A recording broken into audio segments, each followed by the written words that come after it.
Little song for Chicago by Mr. Jimmy Rogers. We've been listening to Jimmy Rogers on my lunch break. Hey, it's the Bennington Show. I'm Ron Bennington. There's Gail Bennington. Yo. And I'm Ron Bennington. You didn't pick up that reference, huh, Chris?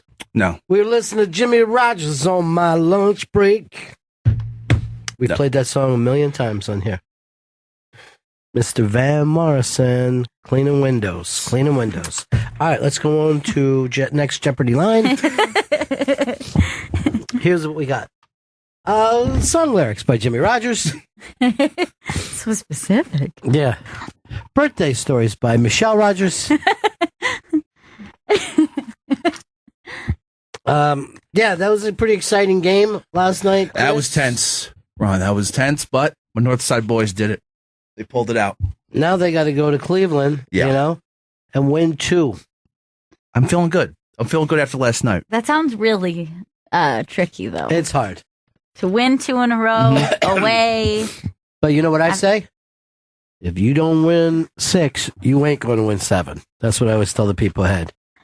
I don't even think there's any truth to that. But I say it gives comfort to the losing team and puts fear into the winning team. Now, they're like, yeah, we will. We'll lose 2 if we lose tonight. Now, do you hope for the Cubs winning tonight just to make it a nail-biter kind of situation? I, unlike the rest of the sports world, don't sit around and have hopes. I just watch the games for what they are. I don't try to guess what's going to happen. I don't sit here and think that there's going to be, all these goddamn Nostradamus football things. I just watch the game. It sounds like you'll never be disappointed, though. Well, I'm doing the only thing that a human being can do. Watch the game. It'd be like, hey, what do you think Chris is going to have for lunch today? We don't know. Chicken sandwich. That surprises me. Because I was going to go back to egg salad. That'll be tomorrow. Now, is this your depression chicken sandwich or regular chicken sandwich? Let me tell you something. I saw Chris the other night, Saturday night. Me and him were out. And I saw him eat a Flintstone-style steak. Oh, really? It was tipping the car over. It was delicious. Thank you very much. It was awesome. Steak dinner? Yeah. It's always a nice thing. It was downstairs here. So it was a $95 steak. Just like, really? Why don't you just have a little chop meat for yourself? But, we had done the Mitch Hedberg Life and Comedy, which runs today at 3, right? That airs at 3 p.m. on Comedy Central Radio, Channel 95. Whoa, Comedy Central. That's where the bonfire is. Crackle, crackle. Crackle, crackle. And then I left that town. That bonfire sounds so gentle. It is. It's a nice, crackle, gentle show. crackle. They're very sweet boys. Very, very happy with both of them and the way they turned out. You raised them well. I tried to. You know what I mean? Like I'm doing with Vito right now. He could go either way. But I'm not going to give up hope. Boys Town. I feel like I think his name is Father Murphy or some kind of goddamn Irish thing. At Boys Town, I bring in a boy that nobody else wants. Be really mean to him, and then he leaves here really good. It's Father Flanagan's boys. Father Flanagan, who runs Largo. And that's Mark Flanagan. And he's part of the Mitch Hedberg Life and Comedy. No one calls him Mark. They either call him Flanagan or Flanny. Flanny's part of the documentary. He's great on it. Oh, he's amazing. Everybody that was in the documentary was great. Want to hear everyone? Should I say everyone is in the... Say it as fast as you can. Okay. Really? David Tell, Margaret Cho, Tam Piscatelli, Doug Benson, Tom Rhodes, Todd Glass, Jack Vaughn, Greg Stone, Liz Mealy, Joey Friedman, Mark Flanagan, Flanny, Brendan Small. Oh, very fast. Yeah, actually did great. So fast you can't even hear any of the big names. I loved that Tammy Pescatelli story. Unbelievable. It's funny how many people were in love with Hedberg. Margaret Cho, in love with him. Yeah, there was something about him. I mean, just like you could pick that up from his stage persona. You could imagine that people would just be like, I want to be around that guy. Like, I was saying this though. I'm the same way around the funny ladies. I think the funny ladies. You got a crush on the funny ladies, and that might be taken as sexist. But I think people, for the right comedians, they crush on them a little bit. Yeah, like the guys. But I think that women crush on male comedians. Some. I mean, they all love Norton. You know, right? Oh, yeah. Who do you crush on, Chris? Oh, Tom Segura. All right, we were gonna go women comedians, but but I know that Chris does crush because he went and saw him the other night. He never goes to anyone's shows, right? Chris doesn't. Nope. He doesn't. And they can't even get him to go over and do the bonfire. He won't do East Side Dave's show. But he goes out every time that Segura's in town. He's rarely in town, and I love the man. And he destroyed at Caroline's. It was an amazing show. He destroyed on the MS, too. Yeah. That's airing this Friday at 2 p.m. Wow. Yeah. Like, give me a female comic that you crush on. Lynn Koplitz. I like Lynn Koplitz. Ooh, interesting. And I agree with you. Lynn is crazy sexy. Yeah. Vito. I'm a big Amy Schumer fan. Well, that's an easy one. That's easy. Yeah. Should I pick a lady or am I we're picking going straight ladies. Tammy Pescatelli? Tammy's really, really hot. Yeah. Isn't it I'm crazy? also going to say Emma Willman as well. Yeah, Emma's got her own scene. But I'm even like it. Like, I even thought that Lucy was hot. You know what I mean? I told you guys before, I went to see Gilda Radner and just stared at her for the whole time. Joan Rivers would come into this room. You ever see when Louis does the thing where he hooks up with Joan? Oh, yeah. I could see why he wrote that. Hell yeah. She had a crazy sexuality about her. And people who just see it on TV are going to think I'm nuts. But the same thing with Mitch Hedberg, I think. Yeah. Like the people who just watched him on TV probably didn't think this animal grace, but the people who met him definitely felt that way. But I think like with the Gilda thing, it's like there's something about her you just like, oh, I would immediately fall in love with her. Fall in love. You could like... I'm going to give you another one that is like the modern day version of that. Tina Fey. Yeah. Tina Fey, you fantasize about being married to her. Like me and Tina Fey would be laying in bed writing some jokes. Yeah. You know what I mean? Having coffee and reading the paper with Tina Fey in the morning. No, and then she's like making fun of me. I'm like, Tina, please. Would you stop it? Do you have an off switch, Tina? Now she is like, she's been with her husband for a long time and she don't play games. That's what I hear. She's just like, she caught her limit, Yeah. with that dude. Also, the 30 Rock friends, same way. Same exact way. Not 30 Rock, but Parks and Rec. Amy Poehler. Yeah. All right, give me another one, Chris. I'm going to say Maria Bamford. I agree. Yeah, she's so cute. She's crazy sexy.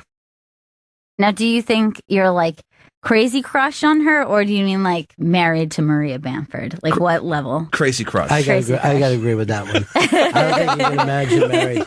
You're like, that's a lot of work. Yeah. It's intense. I remember when Roseanne came in, and I had known guys that had hooked up with Roseanne in L.A., and you would not think that she would have a sexual vibe, but she does. Oh, I'm sure she does. I'm sure she does because she's super funny and there's something like really commanding about her energy. Yes, but you would think, oh, the housewife thing, blah, blah, blah. No. Mm-mm. I'm going to write down the name of somebody who was supposedly hooked up with her. Here, give me your pen. Oh. This is a million years ago. Really? Oh, shit. Well, la-dee-da. Yeah.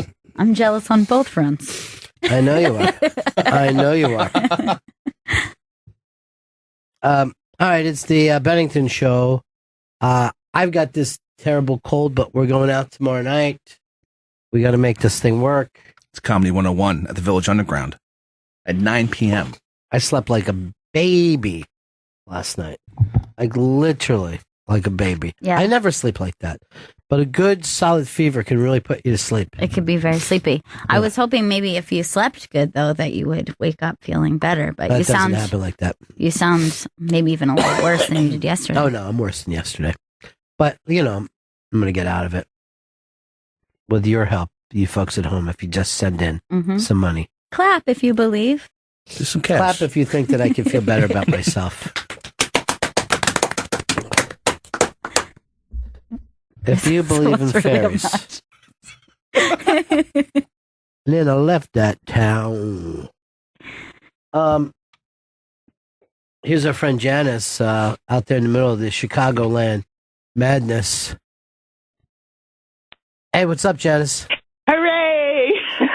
We got one win. We got it, Janice. Well, it's so funny, too, because I don't care for Joe Buck, so I had Nobody the TV does. muted. Yeah. And for some reason, when I watch football, I'm able to have the radio on and the TV muted, and it's in sync. But when I try to do it with baseball, it's all off the charts. Yeah, I just put on Queen when Joe Buck's talking. So I have the TV muted, and then somewhere in the building is a Cleveland fan. I was like, oh, Jesus. Really? Yeah, so that, and it's funny because I think it's coming from the apartment of the woman who used to bang on the ceiling when my little kitty cat would be meowing. All right. Oh, Jesus. She's already on your bad side. Now, they had the three big hometown boys sing.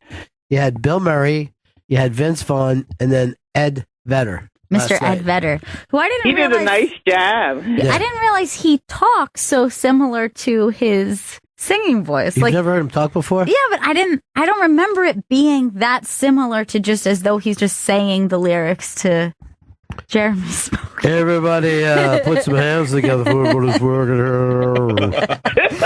Now, who do you guys think did the best out of all of them? Vedder.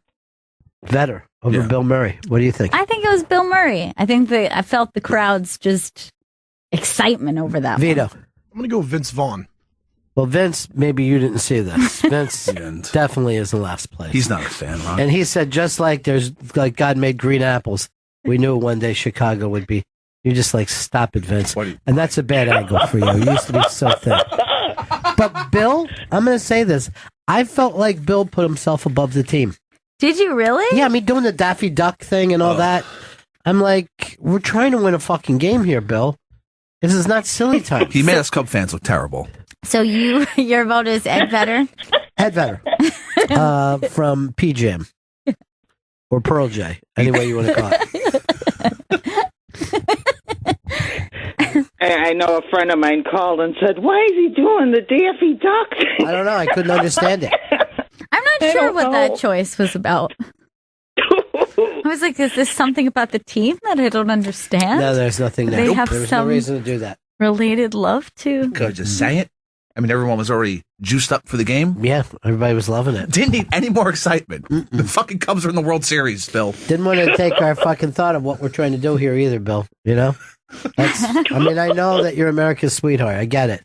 But just sing the song without the Daffy Duck stuff. I feel like you jinxed the Cubs. I felt like the people loved it, though. They love everything that he does. I don't know, because I didn't see anyone doing the Daffy Duck part. Well, why Nobody would they? would. Why would make Bill? sense. All right, thanks, Janice. Best of luck to you. When's the game? Thanks. Tomorrow night? Tomorrow night. Pintock has a song that he wants us to play, but tomorrow. So we'll try to do that. Something by the Run. This was said to me on the iBang Twitter feed. They hate it, the Bill Murray Daffy Duck. Oh, really? Yeah. But then the iBang just really wrote it up like it was just the best thing that ever happened. I was very surprised when I read their version. I'm like, they liked it a lot more than I think anybody in the building did. I mean, I get that we're all supposed to like Bill Murray. Yeah. And he's our spirit animal. He is. He is my spirit animal. He does enough fun things. All right, this is the World Series. It's serious. I agree with you. Like, come on, he's a baseball fan, right? Is he a baseball fan for doing that? I mean, he owns ball teams. You know what I mean? You can't say that he's not a baseball Why would fan. That just not means be he has a He fan? named his son Homer. I thought that was more of like a Greek literature thing. No, all you have to do is pay attention to one of those things. It's not Greek literature, but thank you for what you're doing. I know. I think he even named his kid Homer Banks. I don't get it, but But I don't know. The iBang went crazy for that thing, and I kind of cringed through it. Yeah, the Daffy Duck edition was a little. They would have been just as happy if he just had been Just Bill saying. Murray. But like he has to always do something loopy. That's his I whole know. thing. I get it. He's But silly. how about not making it about yourself tonight? Make it about the Cubs Those beautiful. instead of it being about you and another Bill Murray thing. Make it about the Cubs. You've gone viral enough, Bill. Just sing the song. He's gone plenty viral. This motherfucker, he is viral. That's what he is. Anything he does, bang. Everyone cares about it on the internet. No matter what Just he does. relax. You're talking fast and you're talking stupid. Just chill for a couple minutes. All right. Chris, don't you think you put yourself above the team? Never. You really do when you're doing shit like that. I want to. You're 2 fucking lines away from saying babies again. Hey, babies. I haven't said that in a long time. That's true. All right, the writer's name on that is Ernie Tripper. Ernie Tripper is the one that loves the Bill Murray Daffy Duck. And you like Vince Vaughn, huh? Yeah, I'm just happy to see him back out there. What do you mean back out there? He still does movies. You just don't go to him. Yeah, but like I was happy to see him in the Cubs gear. Like I was like, you know what, Vince, this is a win for you. Let's do it. Let's get back up to that A-list main event scene. Well, he was an A-lister. I mean, you get to do it. Cusack had to sit and watch from afar. Why didn't he get a shot? Well, there was only 3 games. He came in 4th. He's like, hey, can we do a duet? No, Cusack. It would have been nice if he would have done a duet with somebody. Are you finding the Vaughn? Is that what you were looking for? No, I actually had to send an email. I need to run out of the studio for a moment. Go ahead. Looks like somebody's got a case of the shitties. He just said it hurts. Hey, the David Pumpkin seems to be the big costume this year. Happy Halloween, everybody. Yeah, happy Halloween to everybody. Yeah, David Pumpkins is not dying. And in fact, up on the iBank, there is a video that someone cut together, and it's from the best horror movies, splicing David Pumpkins into each Who's of the them. someone who cut this together? That's Mr. Jesse McLaren, who Jesse. works for BuzzFeed. And it's getting picked up in a big, big way. Good for you, Jesse. You deserve. Any questions? And then the Homestar Runner came back. Oh, I know. One episode only. That's their annual, they just show up for Halloween thing. The guy who dresses like the video game fucking star from the 80s is one that kills me. Yeah. What's that movie, that documentary on that? I can't remember the name of it, but he is like the best video game player of like a certain game, but I don't remember what it is. He's the best video game player of 1983, and now he sells hot sauce. And I don't know who else is supposed to be in there. Well, there's Margot Tannenbaum. All right, people are ready. It's Billy Mitchell. Yeah. King of Kong. Yeah, King of Kong. And then Strong Bad is that guy from the anime movie where they use the character for that meme where it's like feels with it like washing all over. I've never actually seen the movie. I just know it's from that. But Strong Sad is the Utz potato chip girl. Strong Mad is the door from Friends. It's brilliant. Even though Homestar called it the door from Seinfeld. Yeah. Oh, you're the door from Seinfeld. So Scrubbing Bubbles was there. Mr. B Natural.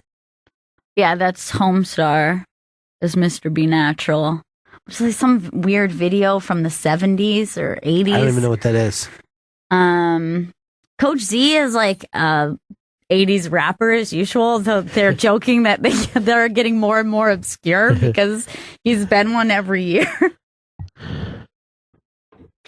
The Margot Tannenbaum is really good, though. I mean, that's like a popular hipster lady. We're all dressed up as different characters. Still. Yeah. Trying to enjoy ourselves. I'm Dustin from Stranger Things. That's a really good one. What are you dressed as, Vito? I'm dressed as Silent Bob. Again? Yeah, because we look alike. I couldn't tell that you were in costume, but now I get it. Yeah. And what are you supposed to be, Mr. Bennington? Well, I am actually, I'm just dressed as Berkey, this friend of mine from my old neighborhood. And let me see if I can do it. What the fucking flip? You're not even going to fucking bring any more of that? I go Nike! I go Nike! That's become a catchphrase in my house, by the way, since it? you told that story. We go Nike! Very strange. Who's this? This is me. Oh my God. Look, she really is dressed like that guy. Dude, you should put that up. Do you think I should? Yes. What is that guy's name? Dustin from Stranger Things. That's fucking hilarious. I mean, girls always pick a sexy costume, so Right. it makes sense. I thought you were Dustin Hoffman. At least you got the Dustin part. I don't know how. Yeah. He seems to be the well-loved one, right? Let me say. Let's see a little side by side. Yeah. Oh my God. It's fucking ridiculous how much you look like him. Should I put it out? Yes, you should. All right, I'm doing it. I'll regret it later, but I'll do it. By the way, Gail, you're going to be playing Would You Bang Him at the Village Underground. I am. I wish I had all my plugs, but it's Tuesday at the Village Underground. I think you can go to ComedyCellar.com for tickets. Rich Voss, Bonnie McFarlane, me, Tammy Pescatelli, Sam Morrill, so many people. Oh, so great one. Come hang out. It's going to be really fun. Yeah, it's going to be fantastic. That's going to be a lot of fun for you. Did you see the Kylie Jenner dressed like ex-Tina? I have not seen it. It's a sexy one, right? Oh, it's super sexy. Love it. What are you doing Oh, over there? why did you come back? Why are you just jumping back in? Why wouldn't you say, hey, I'm back, guys? That was terrifying. That was really scary. Who are you talking with, Kelly? I'm not talking with anyone right now. Oh, I'm waiting. No, I'm waiting for the call. I had to send some files over. He texted me saying, I'm waiting for a call. He texted me saying I'm waiting for a call. What did you leave here for? I had to send some files out to the comedy department. Okay. I still think that's what he calls taking a number 2. I do too. Send some files out. All right. This, are you putting this up? I I'm want putting it Chris up to right see it. You missed this, but Gail dressed up as, what's his name? Dustin from Stranger Things. What? It's kind of dead on. All right. Putting it up right now on the Twitter tweets.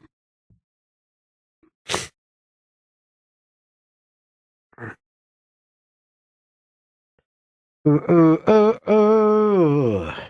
Damn it. Was anybody 11 with you? No. Oh, you were just the lone Stranger Thing kid? Why do you get have an 11 there? I don't need a couple's costume. Yeah, and those two weren't even together much. But what's weird is I saw a bunch of couples dressed as Dustin and 11 because they're the most noticeable from the show. You didn't see a bunch of people dressed as that. You're just trying to make me feel bad. You're trying to say I'm a basic bitch. No, you weren't. It wasn't like you were. Guess who else dressed that way? Who? Amy Schumer. Yeah. Are you serious? Yeah. And her boyfriend dressed as 11. What's it take for you to put that picture up? It's up. All right, you got to see this, Chris. And we got to get it up so we can see it, though. It is up on my tweets. Oh, shit. What is your Twitter again? It's at Gail Ann AAANN. So it's GAILAAANNN. The scary thing is, Or NN. you look fucking 9 years old. Pops. Yeah, my boyfriend wasn't psyched on that. He was like, "You look really." The young. weird thing is, this is fucking Chris's turn-on period. No. Take that down. Did that kid ever grow his teeth? I don't know if he might have to get fake teeth. He might have like the flippers or something. He's got to keep those teeth just the way they are. Like I think he might have fake teeth that he uses, but he took them out to play this character. Oh, I see. But Also- it is his real ailment. I don't know. When's the new show start? No date yet, just 2017. I'll be there in 2017. Would anyone like pizza? They're giving out pizza upstairs. I could send Connor to get us some. Yes. Hey, I hear that Connor wants to be involved in GPS. Yes, he does. Well, what are you waiting for to tell me that? I thought I did tell you that. No. I had to hear it from Vito today. Well, that was an oversight on my part. But yeah, Connor would love to be involved with GPS. Well, that fucking picture, Gail's hilarious.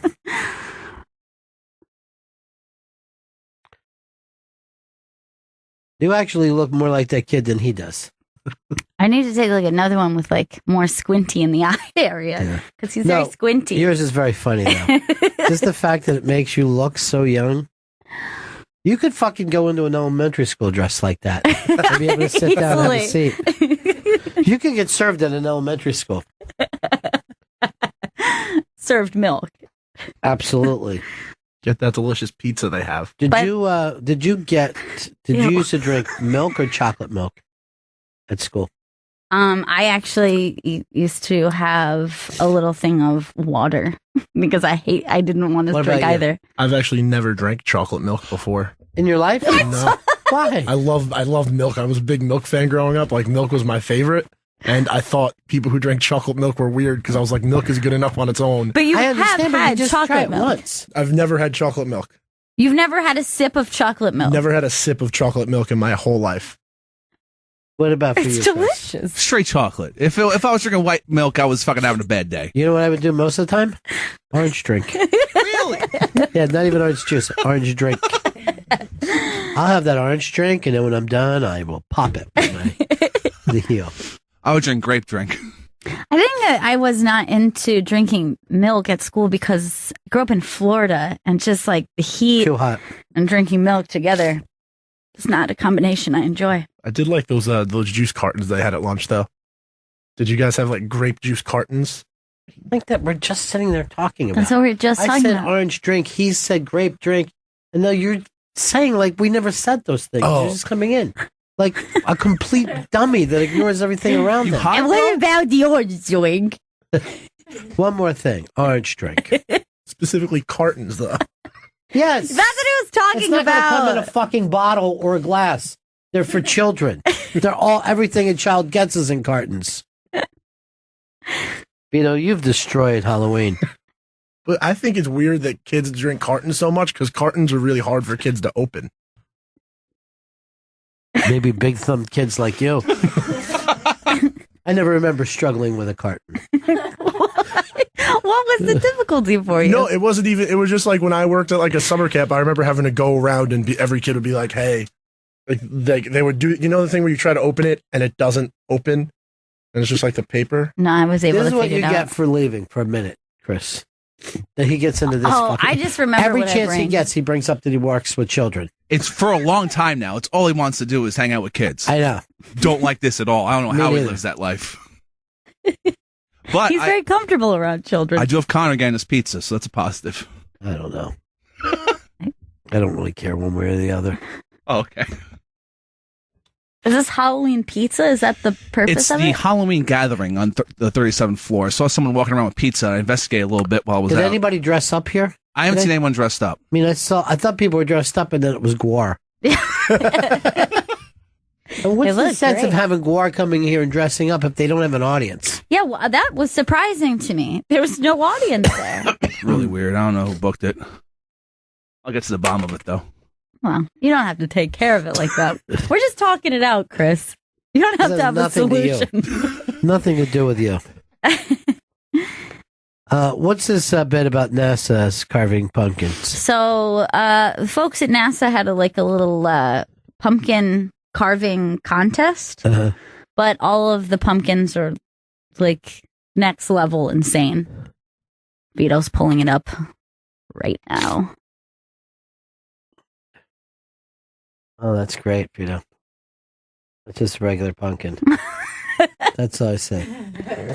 All right, so they put something cool inside. It's pretty exciting. I'd like for them to focus back on getting us to Mars, though. Not working on better pumpkins. These aren't even that's a jack-o'-lantern, but the other two, those you can't call those jack-o'-lanterns if there's electronics in the middle of it. I don't think anybody was calling it jack-o'-lanterns. Mm-mm. I don't think I said that. Jack-o'-lanterns are old school. Did you see this? They're calling it Alaska Loch Ness Monster, but there's no Loch Ness there. Right. So it should It can't just really be be. Alaska Monster. But I haven't seen it yet.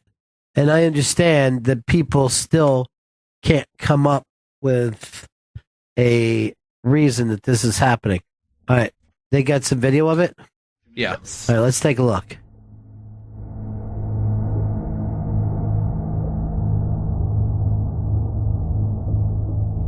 I don't know what we're looking at there. Is it something moving under the water or above? It looks like something under the water that's kind of like breaching the water a little bit. Almost like similar to the way like a gator or a crocodile moves. But why do they only have 30 seconds of this? Why wouldn't they keep it going for a long time? Good point. Because it doesn't look like it's going underground. I also think that if you look at the ripple, it can't be that large. No. If you look at the ripples in the water. This is obviously some sort of an ice crock. That's the only It's solution. simply an ice crock. No big deal. Just a nice ice crock. Crocodile that got some snow on its back. I think it's Kylie Jenner dressed up as X-Tina. And then she's swimming underwater. Oh, that's why I was so sexually attracted to it. Yes. Got it. I feel like it's that. All right, what we're looking at is the tail of the creature as it's about to go deeper into this river in Alaska. No, that's the whole creature. No, that's the whole creature. You see the way it's moving. How would just a tail move that way if a whole body was underwater? All it really is something that a guy's pulling with a string. Yeah, I don't have an answer for what it is. Like, I would say something like, oh, it's just like a log, but it's segmented, so that's kind of strange. But I think it's certainly being pulled with a boat, and the fact that the guy only shoots 25 seconds. If you really thought that, you'd be following it down the river, trying to figure out, trying to see if it got out of the water more. And about 10 seconds in, it looks like it's breathing, like it's popping up for a second to actually. You are so ready to believe. Chris loves always believing. Yeah, he really does.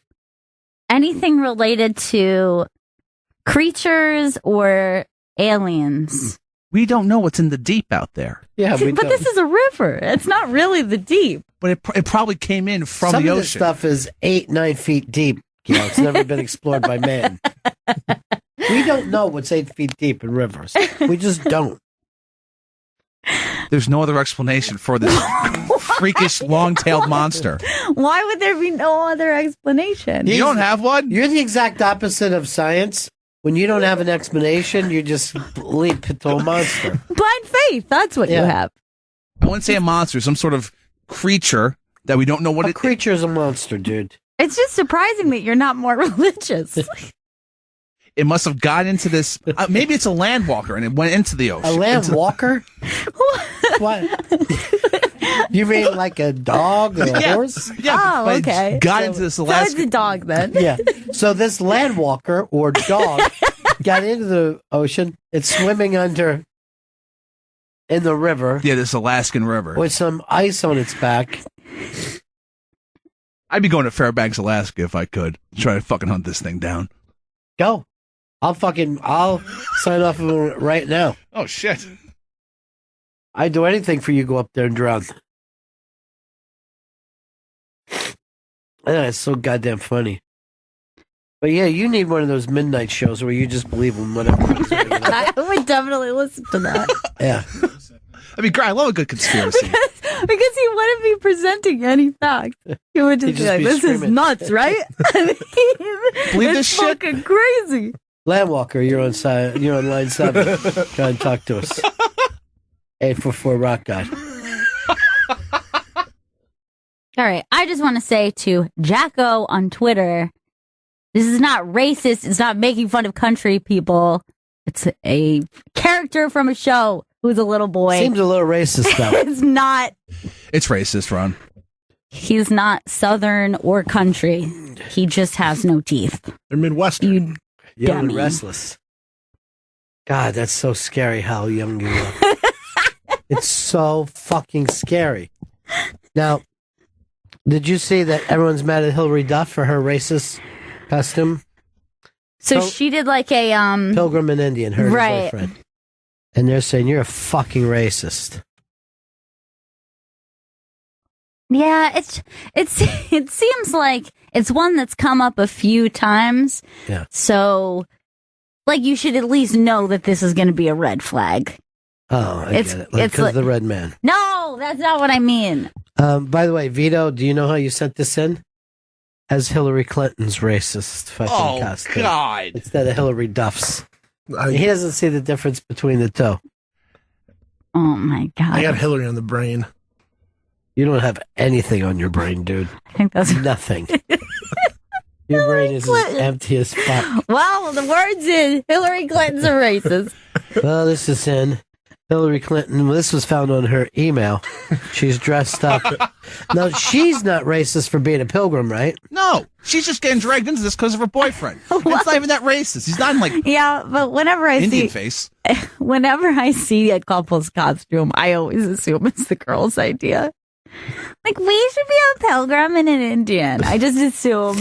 I was buying the stuff to black out my teeth in a costume store, and I heard this guy, and he was like, "Look, what I want to be is one of the guys from the Night's Watch, and I want to get a sword, and I want to wear a black fur coat, and I want to be in the Night's Watch." And she's like, "No, we're going to be an Oompa Loompa and Willy Wonka." Okay, I'm going to get your white suspenders. And he looked so sad. That's depressing. That should He's only happen being- to a little kid, I not to know. an adult. He was being Halloween cucked right there in the store. This weekend, I saw a bunch of I couples. don't know if that applies. He sounds like he was cucked out by his girlfriend. Right there in front of Vito us. got cucked by you guys. Yeah, I That's know. so hard. Yeah, You but we got- remember that Hillary Clinton thing, and we just assumed it wasn't going to be any good. That's smart. Go ahead, Vito. So I saw a bunch of couples this weekend where you could tell the girl had a couple's costume on and the guy went his own way anyway. So I saw like a few girls dressed as like M&Ms and their boyfriend was like a vampire or something, and the girl was like mad all night. I don't believe you. Mm. I don't believe you at all. I don't think you go out. I think don't think you know people. I think my cuck story was Yeah. better. Way better. He was hanging out at a child's birthday party. No one's actually it wasn't. dating. But by the way, a little boy should be told what costume he can't wear, not an adult man. You can't be mad because you didn't get to wear a costume. He wants to be the member of the Night's Watch. He should be. Chris, what was your all-time favorite Halloween costume? I was Spider-Man once as a little child, and it was fucking great. I was very happy to be it. The cool, had the mask. It was like Yeah. a cheap one, but I remember like loving that costume. Spidey. Sure. How about you, Vito? Mine was, I was Hulk Hogan when I was in art school, and I didn't realize how much Japanese people love Hulk Hogan.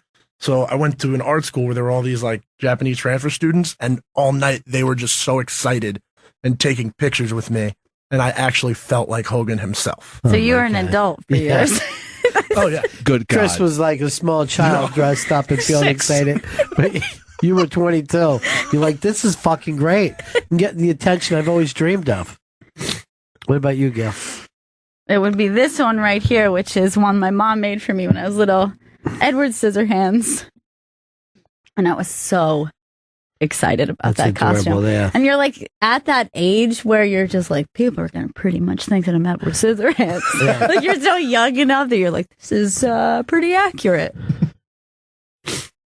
Weird thing is I look about the same age as my Dustin picture. Yeah, nothing's really changed for you. Hey, Alex in Baltimore wants to bring up something to you, Gail. Go ahead, Alex. Hey, Ron. Yeah. Great show. Love Yeah, everything. it's great. Hey, Gail, there's a DC Comics just put out a continuation of the Lost Boys in comic book form. Dude, it came out of, a couple people have been tweeting that to me. did you happen to see the special second cover they made for it? I did. With the sax man right there in the cover. I have Yep, to with the get one of sax man. those. Tim Costello. Yeah, I tell you, It's it's not actually Costello, pretty it's good. But Capello. the movie was on over the weekend, and I couldn't help but think of you guys. And then I read the comic, but I just wanted to share that with you. That's Keep up the good awesome. work, guys, and happy Halloween. Take care. Peace. I hope you have a merry, merry Halloween. I'm having just the happiest Halloween right now. My Halloween is so fucking happy I can't stand it. We're killing it on Halloween today, Yes. guys. I mean, we're just crushing We're Halloween. slaying this shit. Are we cucking it? We're cucking out Halloween. I don't know. Liz wants you to know Stranger Things was based on the Montauk Projects, which makes those kids Long Islanders and not Midwesterners, Vito. So there is no prejudice towards that. Fucked up again, huh, kid Isn't hanger outer? Isn't it in Indiana? I don't know. I've watched it once. I don't obsess upon it. I thought it was kind of vague, like it was just like suburbia. I didn't realize that it was for anywhere specific. The only reason I think it's in Indiana is because there was that weird fan theory that the kid from Parks and Rec who looks like the kid in Stranger Things, because they both take place in Indiana, that he was his father. No, I did not hear that. I'm not even understanding anything that he's saying right now. What kid is in Parks and Rec? The John Ralphio from Parks and Rec. This is so far away. This is so far away that anything that could be happening. Wait, so who is he supposed to be? Oh, he's supposed to be the kid with the weird hair? Let's see what Chris is yelling about with the pizza. What happened, Chris? Oh, no, we have a pie. I'm just making sure we got a Coke and some ice coming, too, at the same time. But Timing it angrily. out. Yeah, I just saw you going back and forth like somebody had... Get the fucking Coke and a cup of ice, Connor. That's not nice. I know, man. Why do you treat Connor like that? No, I I'm really just heard- intense with Connor, but I love Connor. You seem like the way you treat interns is like Jeffrey Gurian. No, You I really never do. take anyone's name, and I always give them props. In vain. You take their names in vain. Never.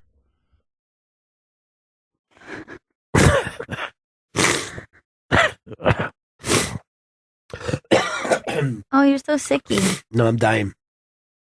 I would have taken off today, but Chris fucked me over with a couple of things.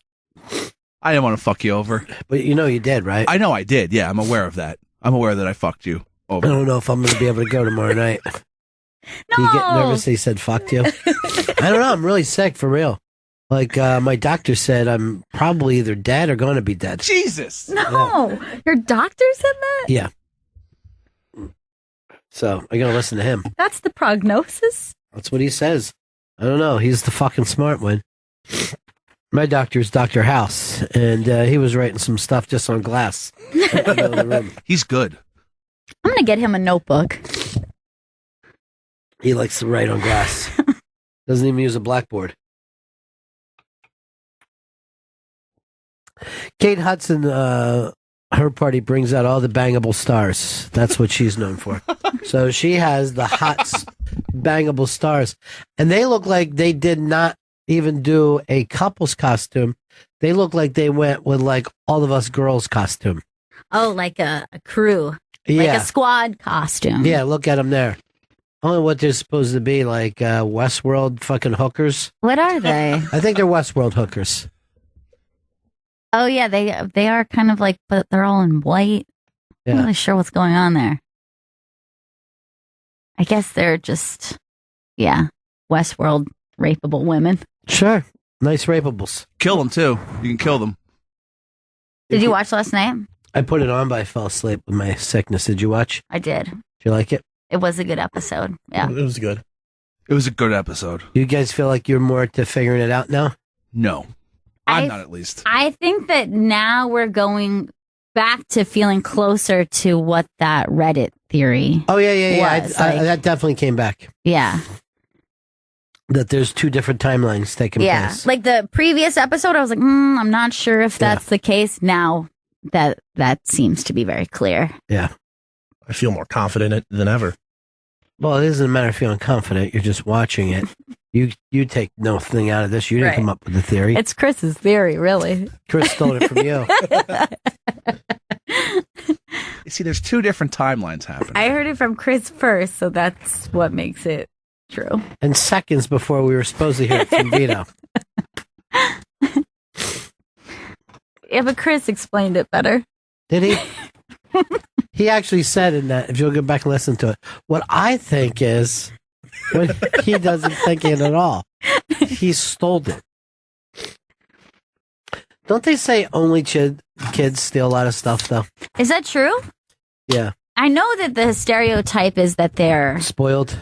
or like self-centered, you know, Yes. like it's very difficult for them to imagine outside of themselves because they weren't taught at an Who early does that enough. sound like? Chrissy. Chris. Although And you're an only child, too, right? he is, but he also he's got Tommy boy status where he's always trying to make people his brother. So I don't know. Did you always want a brother? Yeah, but I realized quickly I wanted a brother, and then my mom was like, if you had a brother, you would have to share a lot more stuff. And I was like, ooh, don't like that idea. See, that's exactly That would be horrible to me. Like I loved sharing things with my brother because the idea of not having a sibling would have been like really freaky to me. Well, it's these fuckers right here. Then you got the full pressure on you too. You know? Oh yeah. Like you've let down our whole family, and we got nobody else to go to. Like you could be like, one of the other siblings will take care of this. Yeah. Like a pressure goes off if like another sibling gets married or has a baby, has a good career, gets busted, right. Whatever it is. You're like, hey, look at that one. Yeah. So look over there for a while. You guys want to take a break here? Yeah, let's take a break. Okay. We're right back. Happy Halloween, everybody. It's Bennington. Happy Halloween, everybody. It's the Bennington Show. There is a picture of one of the kids from Stranger Things. It's Dustin. Dustin is up on our Twitter today. Odd. Very, very odd. Yeah, I mean, you know how girls are. They're always like sexy something, so it makes sense for me. Let's see what Amy Schumer looked like. I'm very curious. I'm bi-curious about that. I'm very bi-curious about Amy. Oh, come on. Oh, you blow her away. She didn't even black out her teeth. Yeah, she didn't even try. She just put on a hat. Amy, come on. Jesus, Amy. Amy, no wonder you're blowing up on social media with people angry or empowered by you. Angry or empowered. There's no one in the middle with Amy Schumer. No one says they're as equally angry and empowered. Mm-hmm. I'm furious, but I feel so strong. No one ever says about Amy, I guess she's okay. She's all right. Yeah. No. It's I love her, she's my spirit animal, or I hate her, she's everything that's wrong with libtards. Now, who's your spirit animal, Amy Schumer or Bill Murray?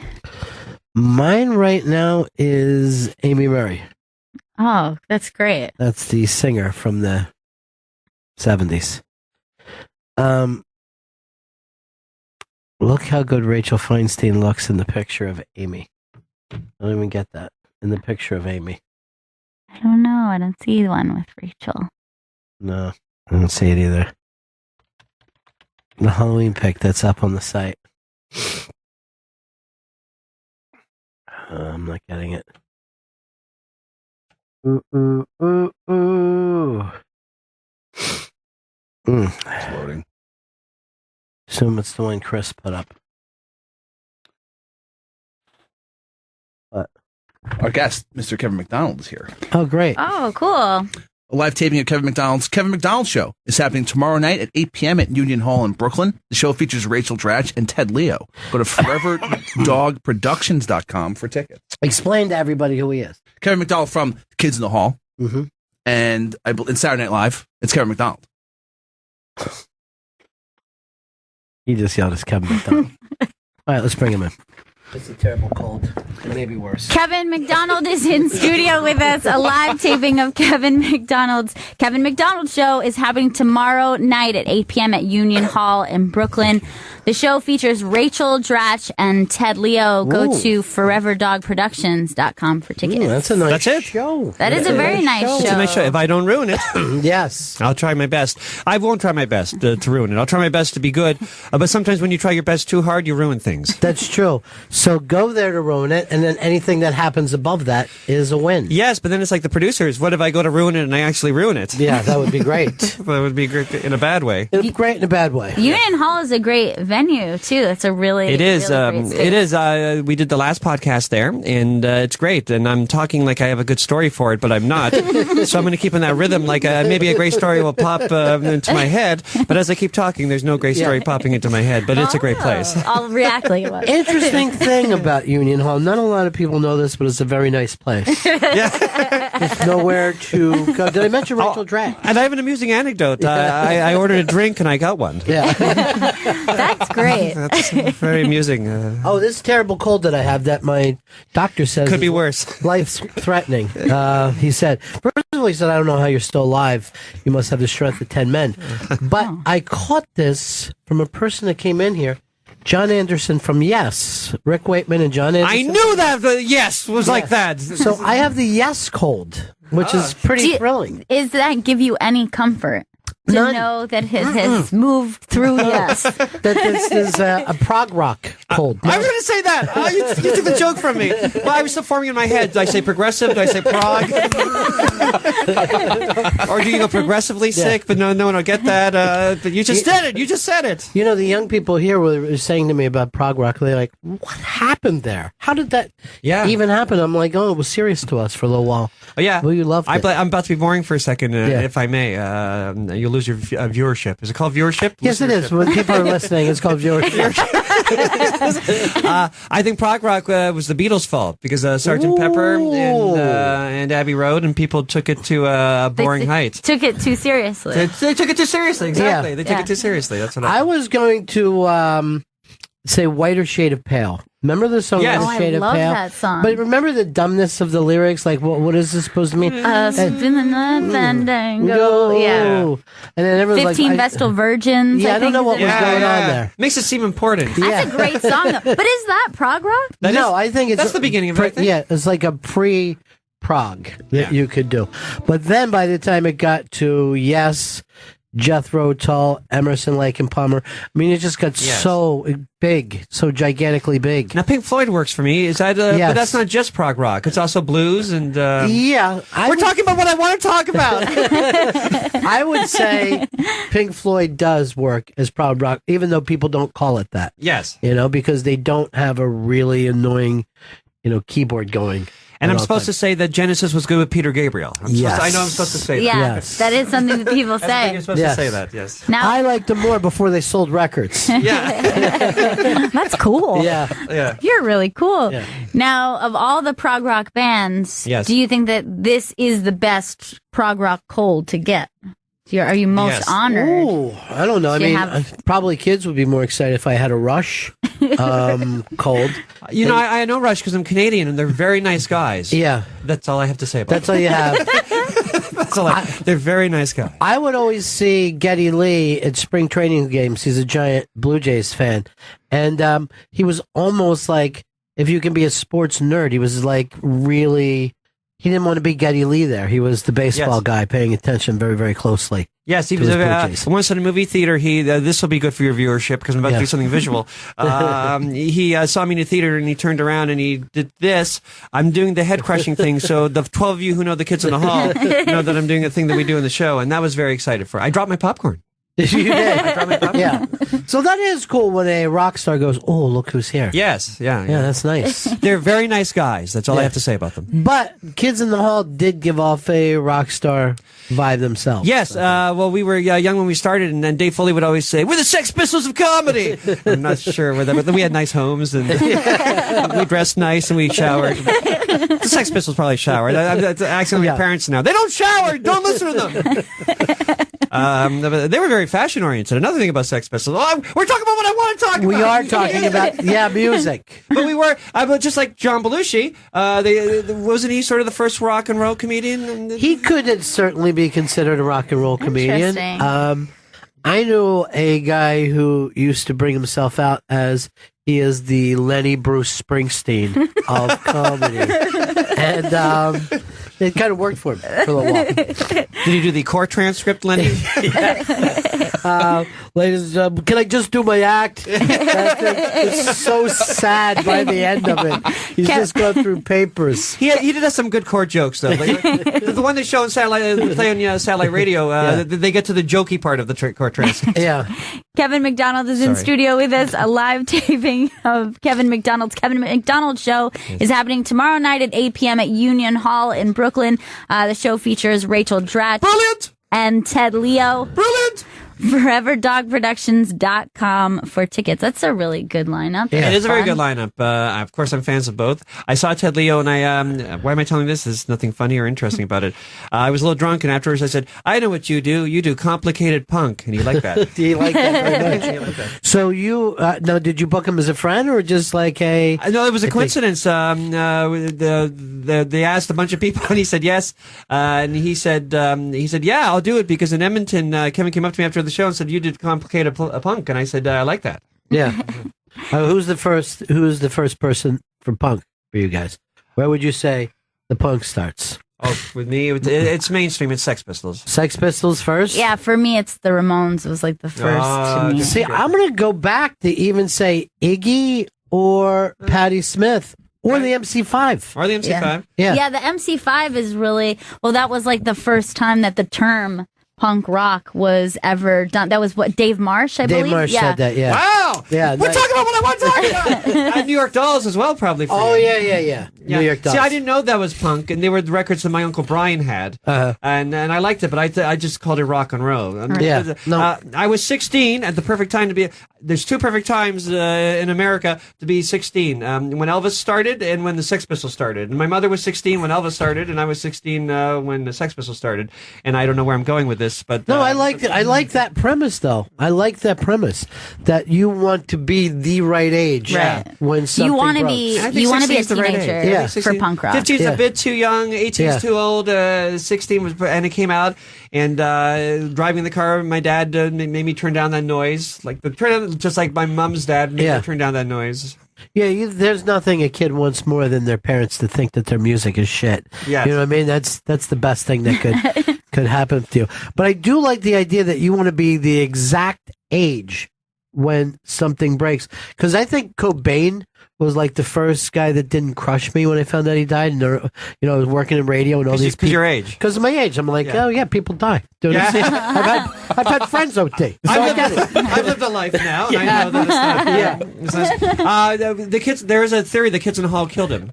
Really? Yes, because he was on our guest list, and we were. He died 3 days before we were playing Seattle, and I was in the elevator in a hotel. We were on tour, and I said to Scott, Scott got out the elevator, and I said, remember, you're supposed to call Kurt Cobain and remind him that he's doing our show. And then I put on the TV. It was Much Music, Canada's MTV, and they were announcing his death. And I thought, and then we went to LA, and Roseanne and Tom Arnold were supposed to come to the show, but they canceled it because they split up that day. Wow. So there was a jinx. Well, as Dave Foley says, people go to great lengths to get out of the Kids in the Hall show. And it's well worth it. It's well worth it. Well worth it. Yeah. Well worth it to put a shotgun up to your head. Chris, you just plug away. Kevin McDonald's in the There you studio. go. A live taping of Kevin McDonald Show. It's happening tomorrow night, 8 p.m. at the Union Hall in Brooklyn. The show features Rachel Dratch and Ted Leo. Yay. Go to foreverdogproductions.com for tickets. We were at the vigil. Oh, yeah? Yeah, because we were there. We were in Seattle the day of the vigil. So we went to the vigil. That's the one that Courtney came out and read? It was just a recording. Oh, is that It was right? just recorded, and I remember that she when she got to the part where he quotes Neil Young, she says, "I'm going to stop reading for a second. I can swear in this. Yeah. I'm going to stop reading for a second. You motherfuckers, don't listen to this. This is rock and roll bullshit. Don't listen to it." And then she quoted him quoting Neil Young. Yeah. Better to burn out than to fade Rust. away. Rust. Yeah. Because Rust never sleeps. Yeah. And then, of course, Neil never. He never rust, and he never rusted. Yeah. And he was crushed, and he released that beautiful album, Something Angels or something, about Kurt Cobain. But, that's another, Neil's another one of the great Canadian rock stars. Yes. Although they don't stay in Canada, most of them, right? No, Neil left at an early age. Did you know? Yeah. Everyone knows. You're obviously both rock and roll fanatics, so you know the people, the viewership. Do you know that Neil Young and Rick James were in a band when they were young? Yes. The Minor Birds? Yeah. And they called it punk funk. Yeah. They claimed that they were doing punk Before funk. Rick James did it 10 years later. Yeah. You and I, when I heard You and I wasn't quite 16, I was 17, but I thought that was an amazing moment in music, because it was sort of punk funk. Yeah. You and I. And also when I heard Don't Push Me Because I'm Close to the... That blew my mind! Yeah, sorry, me too. Sorry, Bruce, I just heard something. I blew someone's ears. Yeah. I'm going to say it again, but I'm going to go back. I'm rolling back in the chair. That blew my mind! Chris Stanley, what was your rock and roll mind blow in your life? Well, thinking about what broke when I was 16, it was rap rock, which is really depressing. Rap rock. No, that's yeah. It's a fucked Limp But Bizkit. it's yours. It's yours. You're Limp Bizkit. Enjoy it. Break Own something. it. Yeah. You break something. Nookie, think that was one big hit. What was it for you? So that kind of New York garage rock scene was just kind of breaking while I was a teenager. So that would have been like the Strokes, and Great. also not from New York, but the White Stripes were around at that time. The Moldy Peaches. There were like a lot of. It was kind of almost that felt- yeah. quick resurgence scene of to be rock. in. Yeah, it is. Yeah. And it almost is like the last real rock scene. Yeah. You know what I mean? At least I was there Real. for the death rattle. Yeah, you were there for You were there for the death. death rattle. Yeah. Kevin McDonald's in studio with us. A live taping of Kevin McDonald's Kevin McDonald Show is happening tomorrow night at 8 p.m. at Union Hall in Brooklyn. And rock and roll is dead. Yes. The show We've killed features it. Rachel Dratch and Ted Leo. So go to foreverdogproductions.com for tickets. And now, when Public Enemy and Nirvana were happening, I thought I was just turning 30, and I thought Kevin enjoyed these guys because I love them. This is the last groups you'll get obsessed over. This is Yeah. your age thing, because soon you'll be 32 and 33, and you'll like rock and roll and and the hip hop, but you're not going to be obsessed by it anymore. It is true, and it doesn't crush you. It doesn't break your heart. Yeah. It doesn't, you know what I mean? Because there were just things that would just slay you when you're younger. But the NWA, and I'm glad that they did that movie, because that's the one that everybody went, uh-oh. Yeah. Are we in trouble? Are we white people in trouble? It was really a fucking, it was the last, like, oh, is music really important? Is it, Yes. could it start a revolution? Has, You know? has there anything important since then? I don't. I mean, I know you Like, kids not like the Kanye, right? And you Oh, believe yeah, in him, people but love I think that Kanye. that's like fashion. you He's know? great, but is it Yeah. important? Yeah, He's obviously sort of a genius, but is it important? yeah. That's my question. I think the biggest, probably the newest thing is whatever the EDM scene is. Like maybe that will be looked at in the future, but I don't know like anything about See, it. I'm about to sound like an old man, but I grew up with liking melody and the lyrics. Yeah. So I do have this theory. My 19-year-old stepson, he just turned 20. It's better if I say he's a teenager to go my theory. Him and his friends like EDM, but I think they're the same guys that when I was young in the early 70s would have liked heavy metal. Yeah. And then if they were like that age in the late 70s would like punk rock, because there's a thing about EDM, the drop part. Yeah, Yeah. that's And the they part like they the excitement of that. So I think that's just what, I think that's the closest thing to heavy metal now. Yeah, I mean, I guess I don't do the right drugs to enjoy it, but I know every once in a while I'll go back and go, I'll say to somebody, give me like 5 of these EDM songs so I can just see if it cracks through. You know what I mean? Do they It ever? just, no. not yet. Maybe it's specifically the kind of music that's best served listening to with a group of Yes. people. Yeah, I mean, Because even like when I was in high school and I would like listen to hardcore, I didn't really want to listen to hardcore in my bedroom. right. But I was fine to go to a hardcore show, and then it only existed for me kind of in that Right. realm. I didn't Oh, want to like absolutely. listen to that while I'm studying. The days of putting on your turtleneck sweater and lighting a joint and putting on Bob Dylan, Yeah. that's sort of gone now, I think. Like, I really was telling it to these kids here is that I would do that with my friends who were younger. There would be an album. We'd go there. We'd pass a joint around, Yeah. and we would just sit and listen to the album. yeah. We must have been the dullest people ever. We weren't clicking at our phones, or we weren't connected. And you'd quickly talk in the 2 seconds you had between Yeah, the songs. right. That was a good song. This one's good. I read that. Never mind. It's starting. Yeah, So I used to buy albums. I used to buy albums just because I liked the cover. That's Yeah. how I got into Pet Sounds. Really? I bought it when I was 12, and it was a fun cover with guys feeding animals. And then I'm going to yell again. Sorry. Get ready. yeah. It blew my mind when I listened to it. This was the thing that I bought for the cover. It's like one of the greatest albums ever. That's one of your favorite albums of all yeah, time. it's one of my favorite albums, and then it's now one of my prized possessions because I have it signed by Brian Brian came in. Wells. Yeah. Oh my God, that Bri- was so amazing. I Brian's done the show a couple of times, and he's exactly the way, like he seems. Like Right. he'd be like, he's right. He's real connected for a second, and then the next. That's what I'm not saying. at Yeah. all. And when he's lucid, he probably says really brilliant things. Yeah. Like in his, I haven't read his new book, but in the first book he wrote, he said the way he described having a nervous breakdown, he described it perfectly. And maybe someone ghost wrote it for him, but it sounds like him, where he says the rubber band went as far as it could go. Like that's the perfect Yeah. way. Sometimes he says them. And I think his lyric, because he wrote some lyrics, his lyrics are pretty good. Yeah. They're not Van Dyke Park's good, but Yeah. yeah. So, but he has lucid moments. That's good to know. He Yeah, has lucid. I mean, I was surprised. I felt more connected in the conversation that I thought I would have, considering. However, you see that you'll be saying something, and then now he's somewhere else, and he's kind of moving outward in his mind. And we kind of Also, just when let he's done with you, he's just ready to leave the room like immediately. Yeah. And he'll Right. say something He's like, "We're getting a cheeseburger." He says to his people, "We're getting a cheeseburger." and then he's just like walking out the door, and you're like, there he goes. I had to. I had him on because one time he did a Disney album where he just recorded Disney songs, and I said, "Well, you grew up in Los Angeles. You must have heard a lot of Disney music when you were a kid. Do you remember the first songs you heard?" And he goes, "No." I go, "You don't remember Disney?" I don't. No. All right. And you were expecting him to say the Beauty of the Jiminy Cricket song? Whatever. Everybody. Or even just like, no, I didn't really care for it then, but then I just, nope. No. Then you'd be looking around and stuff. But there's something like really adorable and he's an old man now. Yeah. But there's parts of him that just feels like a child. Yeah. Like a sweet child. He's the first Peter Pan, like he's the first Michael Jackson in a way. Yeah, that is true. And how do they get him to do Smile? Like 10 years ago, he finished Smile. How do they get him to do? I guess that young guy who was the band leader just was. Not only he's a great musician, but he was probably brilliant in getting something out of somebody. Oh yeah.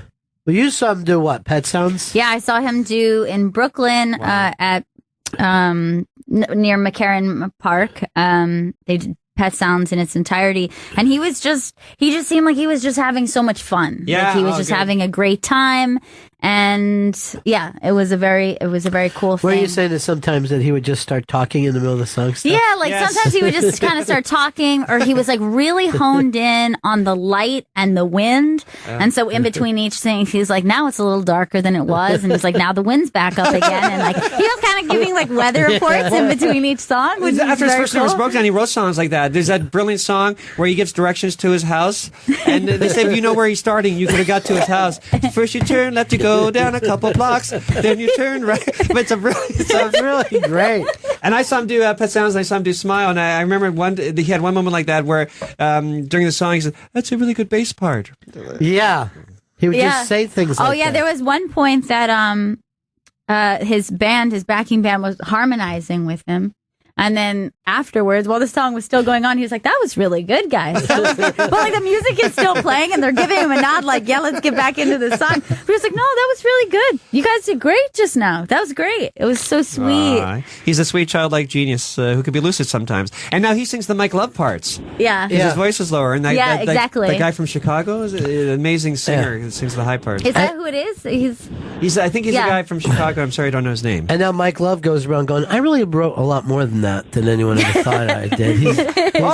He ruined some of the lyrics to Good Vibration. I hope he sues me. And because I remember reading an article, I thought this was really weird stuff. So it's up to me to get it across to the people. And he wrote some normal lyrics. Yeah, get a car, get a girl, blah blah blah.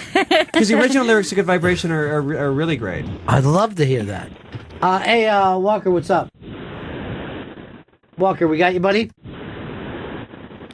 Here's some fuzz.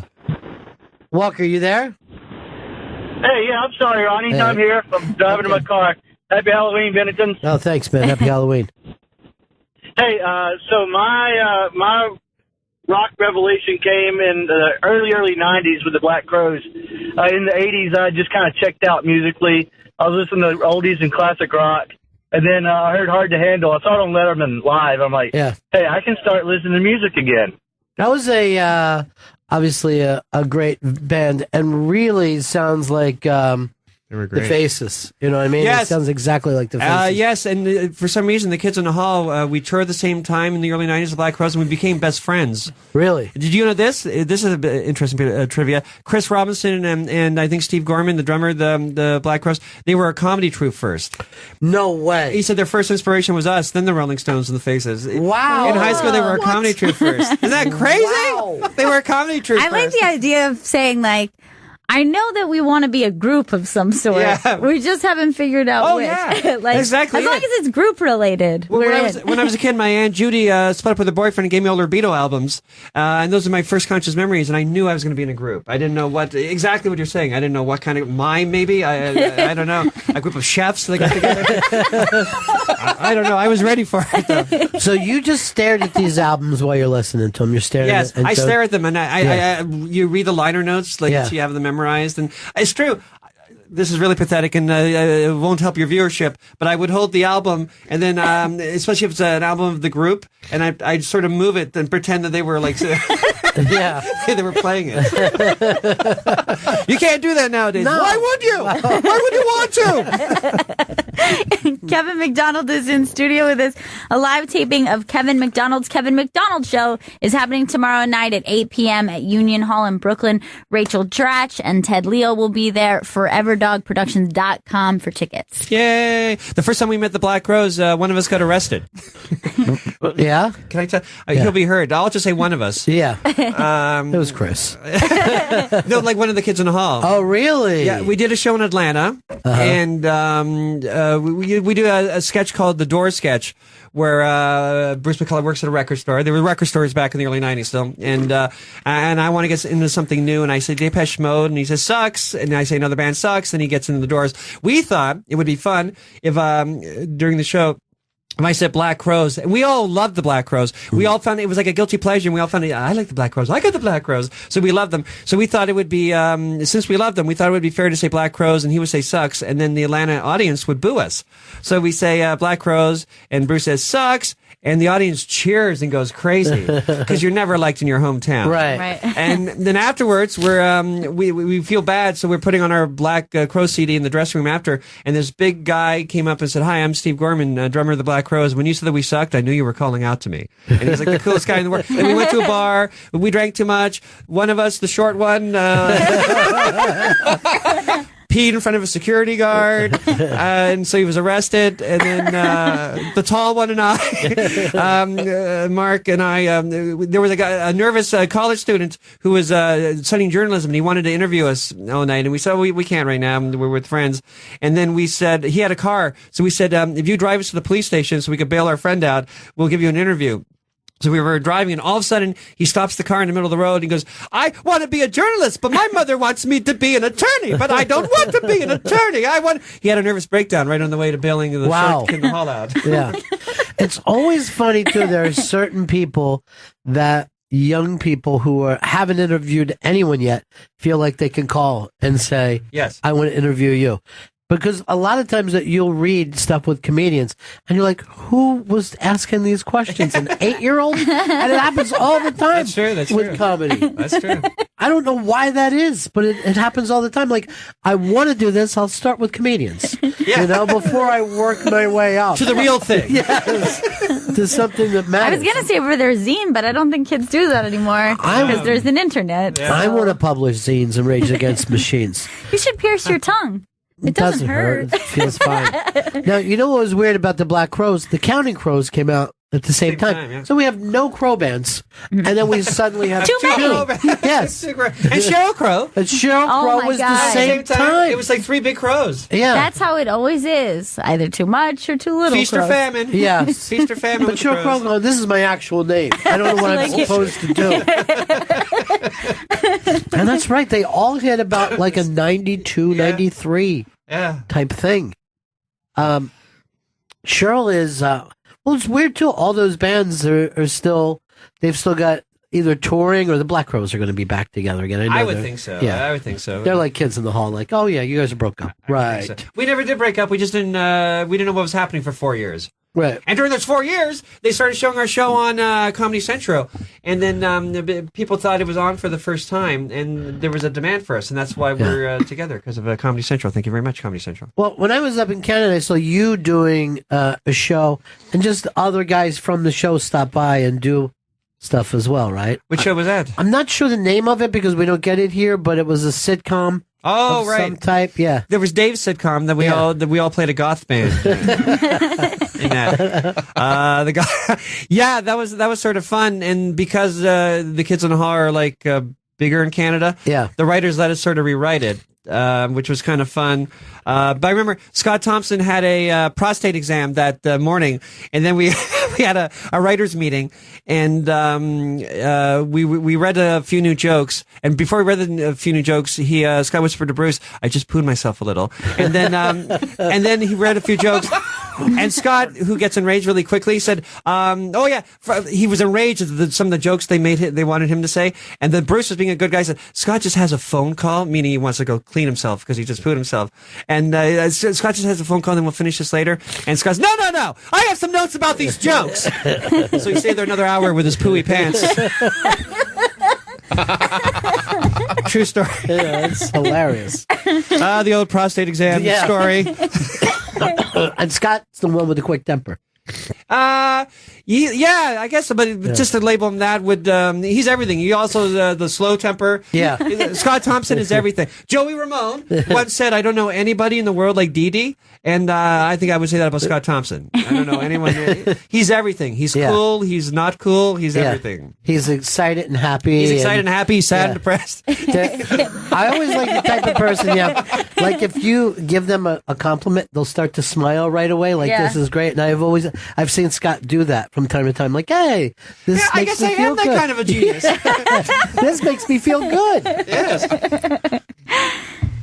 Dude, great to see you. Thank you very much. Good luck with everything that you're doing. Thank you very much. Thank you very much, Rachel Dratch, blah, blah, blah. No, I'm not blah-blahing her. I'm blah-blahing that we've said it a million times. Kevin McDonald's show is happening tomorrow night at 8 p.m. at Union Hall in Brooklyn. Rachel Dratch and Ted Leo will be there. Go to foreverdogproductions.com for tickets. Thank you. We'll be right back. It's Bennington. I was so much fun having Kevin in, man. He is so much fun. Did he make you feel better? I was thinking maybe it's like a shot of vitamin C, just having It started that way, and then I got sick towards the end. I felt bad about it. As soon as the farther he gets away, the sicker you're getting. I think that you're a little too caught up that somehow he's magic medicine. I don't think I'm caught up. I believe that, and I also believe that Alaskan sea monster is real. It's all real. Well, you got that from the centaur. Thank you very much, Gail. That could be why you believe in these creatures. You are one of them. They're all real.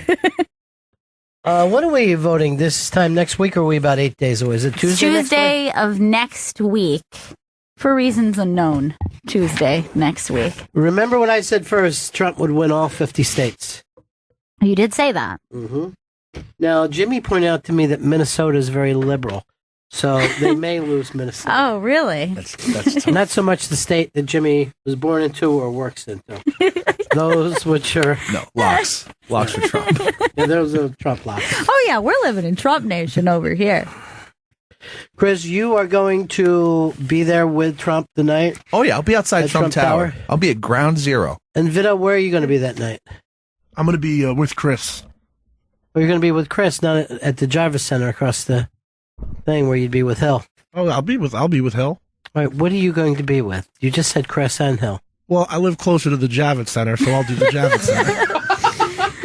I'm not doing assignments. You can't go there to protest, Vito. I'm not doing assignments for how easy it is for you to get there. What's the best thing about living in the Upper West Side? Like, what's the best store, restaurant, whatever? I'm a big Gray's Papaya guy. No, they're all over the city. Yeah, they're everywhere. But the Shame, bruh. No, but the one on 72nd and Broadway is special. I kind of agree with that, though.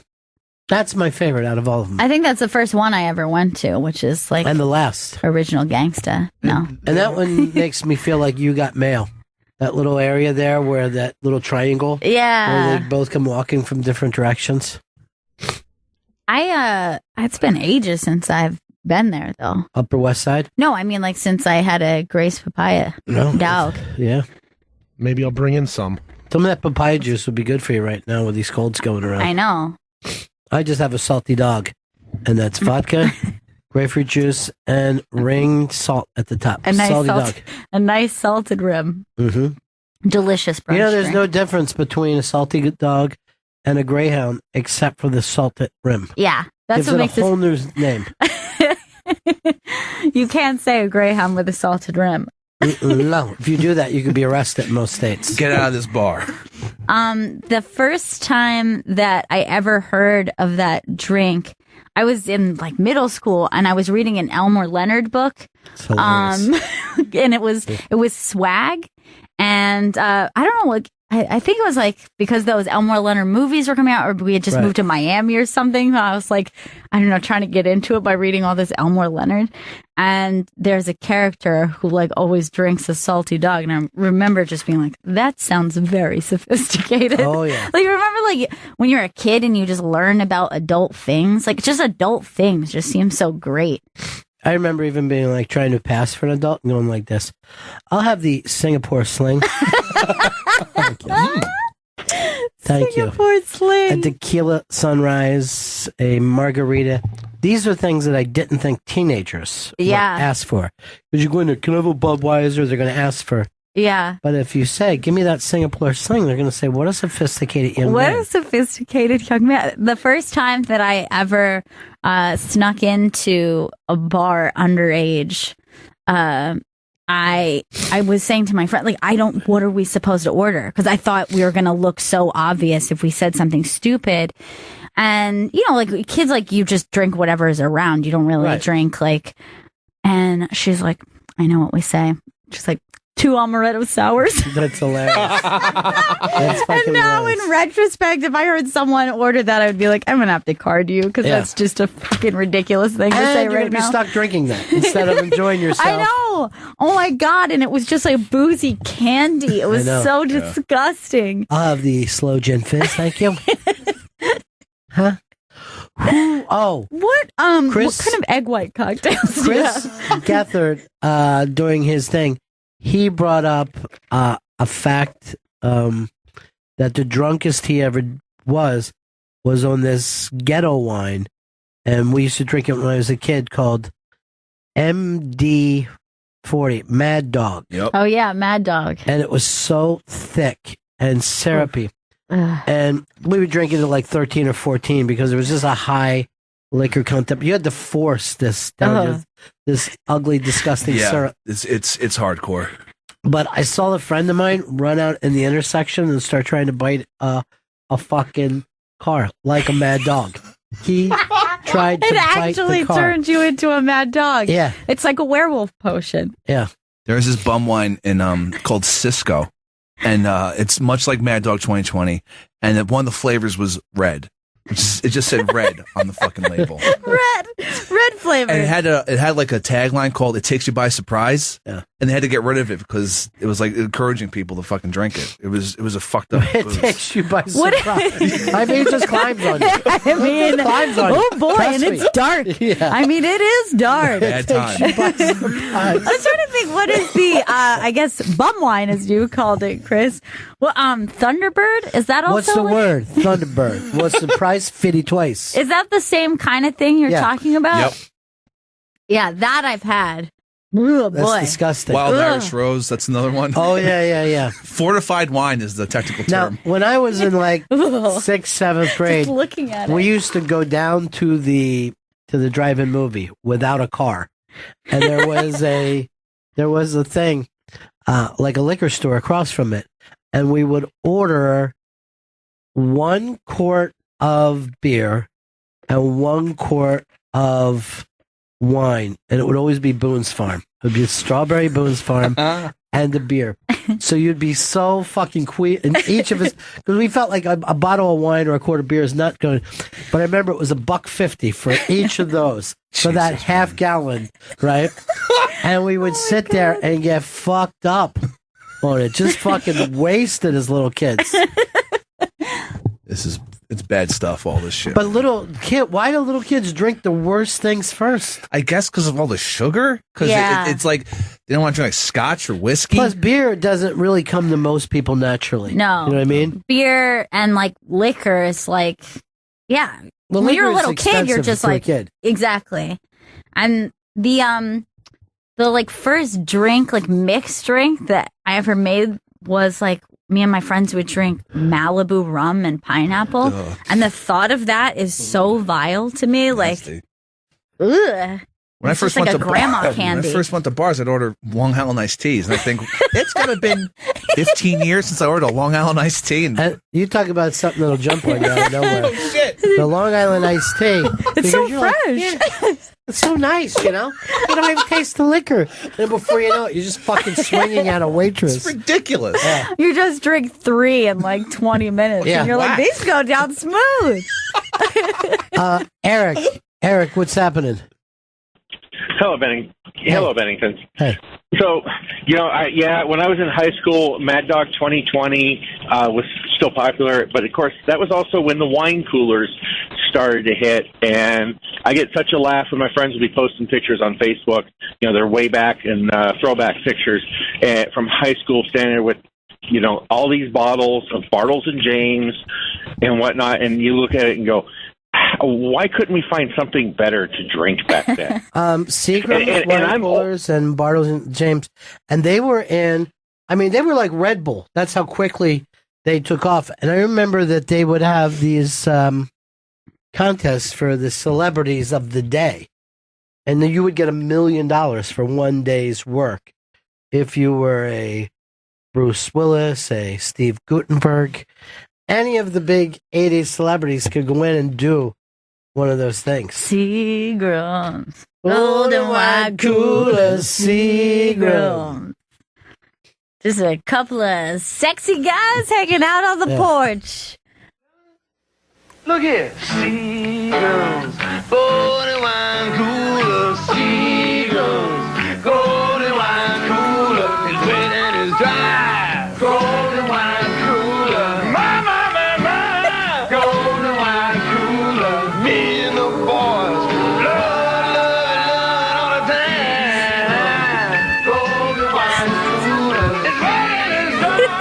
Golden wine cooler. Let me tell you. Not something that existed. Just a bunch of dudes Can I hanging tell you out. something, though? It was like 1986, and they gave him $1 million for one day's work. He'd be singing Jizz Pops. The cold in there coming. Jizz Pops. Feeling tastes good in my tummy. He didn't give a fuck. I don't know. I know Gutenberg was part of that, and I don't remember who the third was. Could you imagine if Steve Gutenberg's fucking career was ever hot enough? No, it's amazing. That somebody wanted him to drink something and fucking just push it. We got to get this Gutenberg bump. This Goots? Yes, it's Gutenberg. I'll turn it up. All right. Is there some sort of problem? Seagram's peach. Well, it's smooth, like your skin. Wild berries. Luscious, like your lips. Come with me. See, it's Seagram's golden. Sparkles. Like your eyes. There's a Cold War going on. So many guards, so little time. What? This is insane. I'm Just more confused now fucking insane. after that commercial about what this product is. Cummy Pop. It's frozen gin. Put the cummy in your tummy.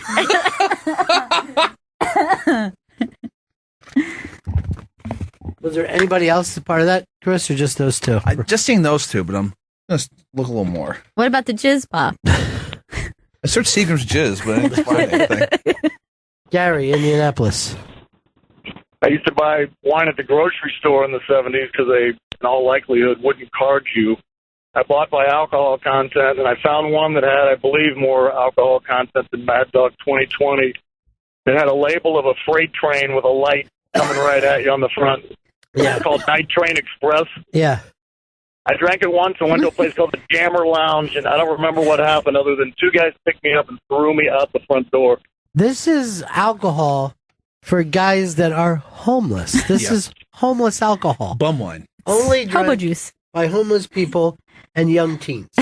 They're the only people enjoying it. Like, this is the kind of drink you want to drink in the boxcar when you've hopped on the back of the train. Right. I realize with any of these stories, that at like 14, I could have actually been considered an alcoholic. For the number of blackouts and life-changing troubles that were taking place. The amount of vomiting and falling asleep on subways for 6-7 hours at a time, like waking up like on at 7 a.m. on a subway. That sounds good to me right now, though. With like people going to work and I'm just have vomit on me and I'm just home up in the corner. I'm like, what the fuck? Was you and your night train? I mean, my fucking pounding Cisco night trains. It got me by surprise every time. Uh-oh. One more loss than you owe this guy some money. It's Hard Rock Johnny. Betty, because we used to drink Boone's Farm wine, which was another one of those, like, it would be that, and then you do a bunch of bong hits with it, and it was like, I don't know why, and then we would also do the, it was like Strawberry Hill was the big flavor. Oh, yeah. Yeah, Boone's Farm Strawberry Hill. But the funny thing, too, about the bong hits is that fucking head rush that you get, that wouldn't even be nice. You know what I mean? It's like not even a fun thing. It's just, you're fucked up. Yeah. I think it would happen even without the weed.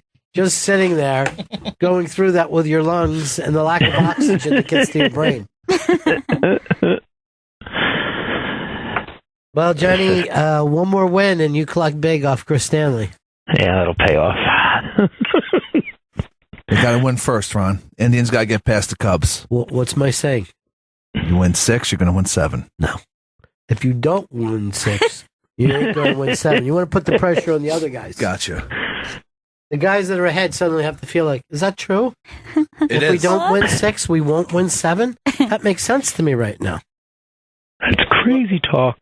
There's no way. Losing 3 in a row, it seems impossible for Cleveland. But if they lose the next game, the pressure is going to be ungodly on them. Yep. Ungodly. More than Chicago is feeling right now. Yeah, and I feel that they could crumble from that pressure. But I do have a problem with Chicago. Like, I think Cleveland is being cooler about this. The way Chicago acted, like they had won the series when they won the pennant. You know what I mean? Look, I'll admit, we came in very cocky. And we've been humbled. You act like it was over. Well, I predicted sweep. I had that broom in here. I was having a great time. I was caught up in my Cubs going back to the World Series. What do you mean going back? You were never alive for their first trip there. After so long, Ron, Do me a favor. Yes. Who's the catcher? Who's the first baseman? Who's the second baseman? Who's the shortstop? What are names? Third baseman. Names is how we know who individuals are. It's something that if you're a fan of something. Meanwhile, you say Bill Murray's not a real fan. It's a team effort, Ron. It's a team effort.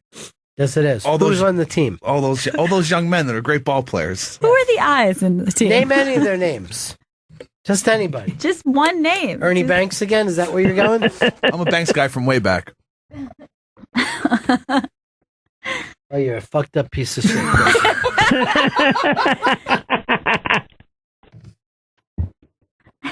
I had a terrible night last night watching that game and watching the Iggs just fucking give it away to the Cowboys. Not good for any of us, Jenny. Not good. No. I definitely was not happy with the results. It's the Cowboys' Stayed up late year. for that. It's the Cowboys' year. Don't say that. It's true. What are they, 6-1 now? Yeah. That's a hell of a fucking... Wait till Romo comes back. You think they put him in? I don't think they can. I watched that kid last night. He's not good. He doesn't fucking... I don't even think he's going to play after Romo eventually retires. I don't think he's that good. Oh, man, that running back, Elliott's just amazing. It's the O-line. Oh, they have a great... Yeah, no, so listen, that's part of the team. Yes, they have an amazing offensive line. And, you probably could run behind them. I would love it. I love it. For 2 feet. I'd love to sign me right now. Whatever happened to your kicking career anyway? You had a perfect shot when Josh Brown got thrown to the curb again. Slapped his wife around a little bit, apparently. My knee went down, all right. I killed it. It's unfortunate. All right. You were right there. All right, Jenny. Bennington's. Talk to you later. Have a good Halloween. Johnny. Peace. Love Johnny. Oh, love that sweet Johnny. Dodging Johnny. Well, you never got any callbacks today, huh? No. You in big trouble. Yes, I am. As a producer, you produce shit. Oh, my God. Now, can I tell you something, Chrissy hands-on produced this piece that got to. I mean, he was involved in every aspect of it. And later, I was told by one of the VPs here, "Congratulations to you and your crew." Instead of saying Chris, it was just the crew. That's what they call me, Ron Crew. And that's Mitch Hedberg of Life and Comedy. It premieres today at 3 p.m. East on Comedy Central Radio, Channel 95. On the specials, Dave Attell, Margaret Cho, Tammy Pescatelli, Doug Benson, Tom Rhodes, Todd Glass, Jack Vaughn from here at SiriusXM, Greg Stone, Liz Mealy, Zoe Friedman, the booker for Letterman, the booker who booked Mitch Hedberg on Letterman for the first time. Dude, just fucking relax, man. Mark Flanagan. You don't have to go through all these other names that people don't know. Okay. When they get there, they'll hear them. That's Mitch Hedberg, Life and Comedy. And after that, there'll be an interview with Mitch's wife, Lynn Shawcroft. Here's Mike in Cleveland. Ronnie B, how you doing? Good, buddy. Okay, my favorite fact of this World Series is that until this year, no black player for the Cubs has ever played in the World Series. Wow, that's interesting. Yeah. Yeah. The color barrier had not been broken the last time they were in the World Series. The color barrier wasn't broken to what, like 54? Something like that. And Yeah, what was maybe. that, in the 40s? It was 40. 50s. Yeah, the last time they went back was in the 40s. All right, thanks, buddy. I hadn't even thought of that. It's fucking fascinating. It's a whole new world. What are you writing, Chris? Oh, two out of the three of our guests are here. We can take a single and bring them in. Why do you care? Why do we have to rush them in? We don't have to. Just want to give everyone updates of what's going on. You actually say to the people at home, we can take a single. That made no sense. Oh my God. Why are we constantly taking singles? Is that a shit with you? I thought that was sending files. I got to send some files. Who's here right now? Tim Dillon and Noah Garden-Schwartz. What's his name? Noah Garden-Schwartz. Why do we got to take a single? We don't have to. Just bring him in. We can just bring him in. What song you want to bring him in, though? Let's see. They're here for New York's Funniest. That's happening Saturday. Who cares? Okay. What song would you like to bring him into? We bring him to some Weezer. Why Weezer? It has no tie-in whatsoever with them. But what would you like to bring him in with? Not like, what do you think is... What about a good New York song, then? New York Groove? You're still fucking rocking out every fucking 5 seconds. That's not beat enough to death. What would you like to hear again? Let's do... Because I love New York Groove. All right, New York Groove That's sounds my great. favorite. Let's see if that makes even the slightest bit of sense. We never moved this thing around for you? So I'll stay here then. Okay, 'cause I don't cool. want to get her sick. And then I'll come around too. And I come around. Play that. They'll get it. When you drop a single. Sticky. I need to drop a single right here. It's a little inside baseball. Hey, Peter, what's up, buddy? How you doing, guys? Hey. Just wanted to stay for that last guy who was so excited about no black players ever playing for the Cubs in the World Series. Not only do they not have any black players ever until this year, but they don't have any black fans. I don't know if you guys looked at that stadium last night, but every white person in the entire United States was there. And unfortunately, all the black people were getting murdered on the South Side. So Well, first of all, that's racist. But second, you don't see a lot of black fans most places. You know what I mean? Yeah. There's something about black people, they don't want to spend $200 on fucking tickets to something. We just got the two, Chris? It was just the two. All right, let's bring them in. Noah Garden-Schwartz and Tim Dillon. From what? They'll be performing at New York's Funniest this Saturday at 4 p.m. at Caroline's Comedy Club in New York City. When we take a break, I'll take you up there. Okay, thanks so much. Good. Tim Dillon and Noah Garden-Schwartz are in studio. They're going to be performing at New York's Funniest this Saturday at 4 p.m. at Caroline's Comedy Club in New York City. Go to carolines.com for tickets. Whoever wins this ends up becoming the biggest comedian in America. It happens every year. This is the launching pad. Absolutely. This is it. I think I don't care who wins. I do want to say that Noah's a pedophile, and I don't mind that. And I think he's very funny. No, and that shouldn't inhibit him from winning the contest. What is the the pedophile thing about that. It's just something. No, it's just a Well, joke. I'm just lying. Yeah, no, actually, it's just something I picked up from hanging out with Tim over the years. Yeah. Okay, I see. No, listen, I'm proud, baby. Yeah. Love the kids. This is a roast battle. This turned into a roast battle. These What guys is the ready- prize for New York's Funny? I don't even know if there's a prize. Is there a prize? Yeah. You get to be on New York's Funniest next year? You're Great. Your career's launch. Chappelle won this. Is that true? Yeah. Wow. Chappelle's not going to line up. That's like he doesn't give a shit. Look, he went from actually caring. For half Yeah, a no, I second when he said thought it was Chappelle. true. I was like, oh wow. Tim, you were a big buzz in Montreal this year. though. Yeah, well, I mean that's nice, but And like we would go all over town, and people would bring your name up, and I'm like, dude, I know that dude. because I didn't pay for a lot of lunches. Yeah. Like they put the name. Yeah, it was like he took us somewhere and he just left. The pedophilia thing again. Yeah, I'm. It'll be a fun show. New York's Funniest. I think any of these things are just you do them to do them and try to have fun and do well. I don't Right. think you know. And you just want to get your 10 minutes? Is that how long Yeah, you're doing? yeah, 10. It's a 10-minute spot at Caroline's. Hopefully there'll be a good crowd, but it's just like doing a good spot around New York, and then There'll be a good crowd. There. yeah. And I mean, that if place they packs out happen for to this. crown you New York's And Funniest, is it then that's like great. it's rounds too, right? Like or no? I honestly, I don't know how it works. I've never known less about a competition. Yeah, than It's good. I hope it's not a good crowd. I hope it's like 15 confused Ukrainians because that's where I really shine. When it's just 20 people that are waiting to check in at LaGuardia and decide to stop in at Caroline's. That's when I come to. Tim has a thing where I think Nick DiPaolo could be his illegitimate dad. I hope. I mean, there's I hope. sometimes that comes up. You know. I Nick smell is- sitcom. Yeah. Dude, you're... No one else does. That's the problem. Would you guys do a sitcom if one came up, or is that whole thing done?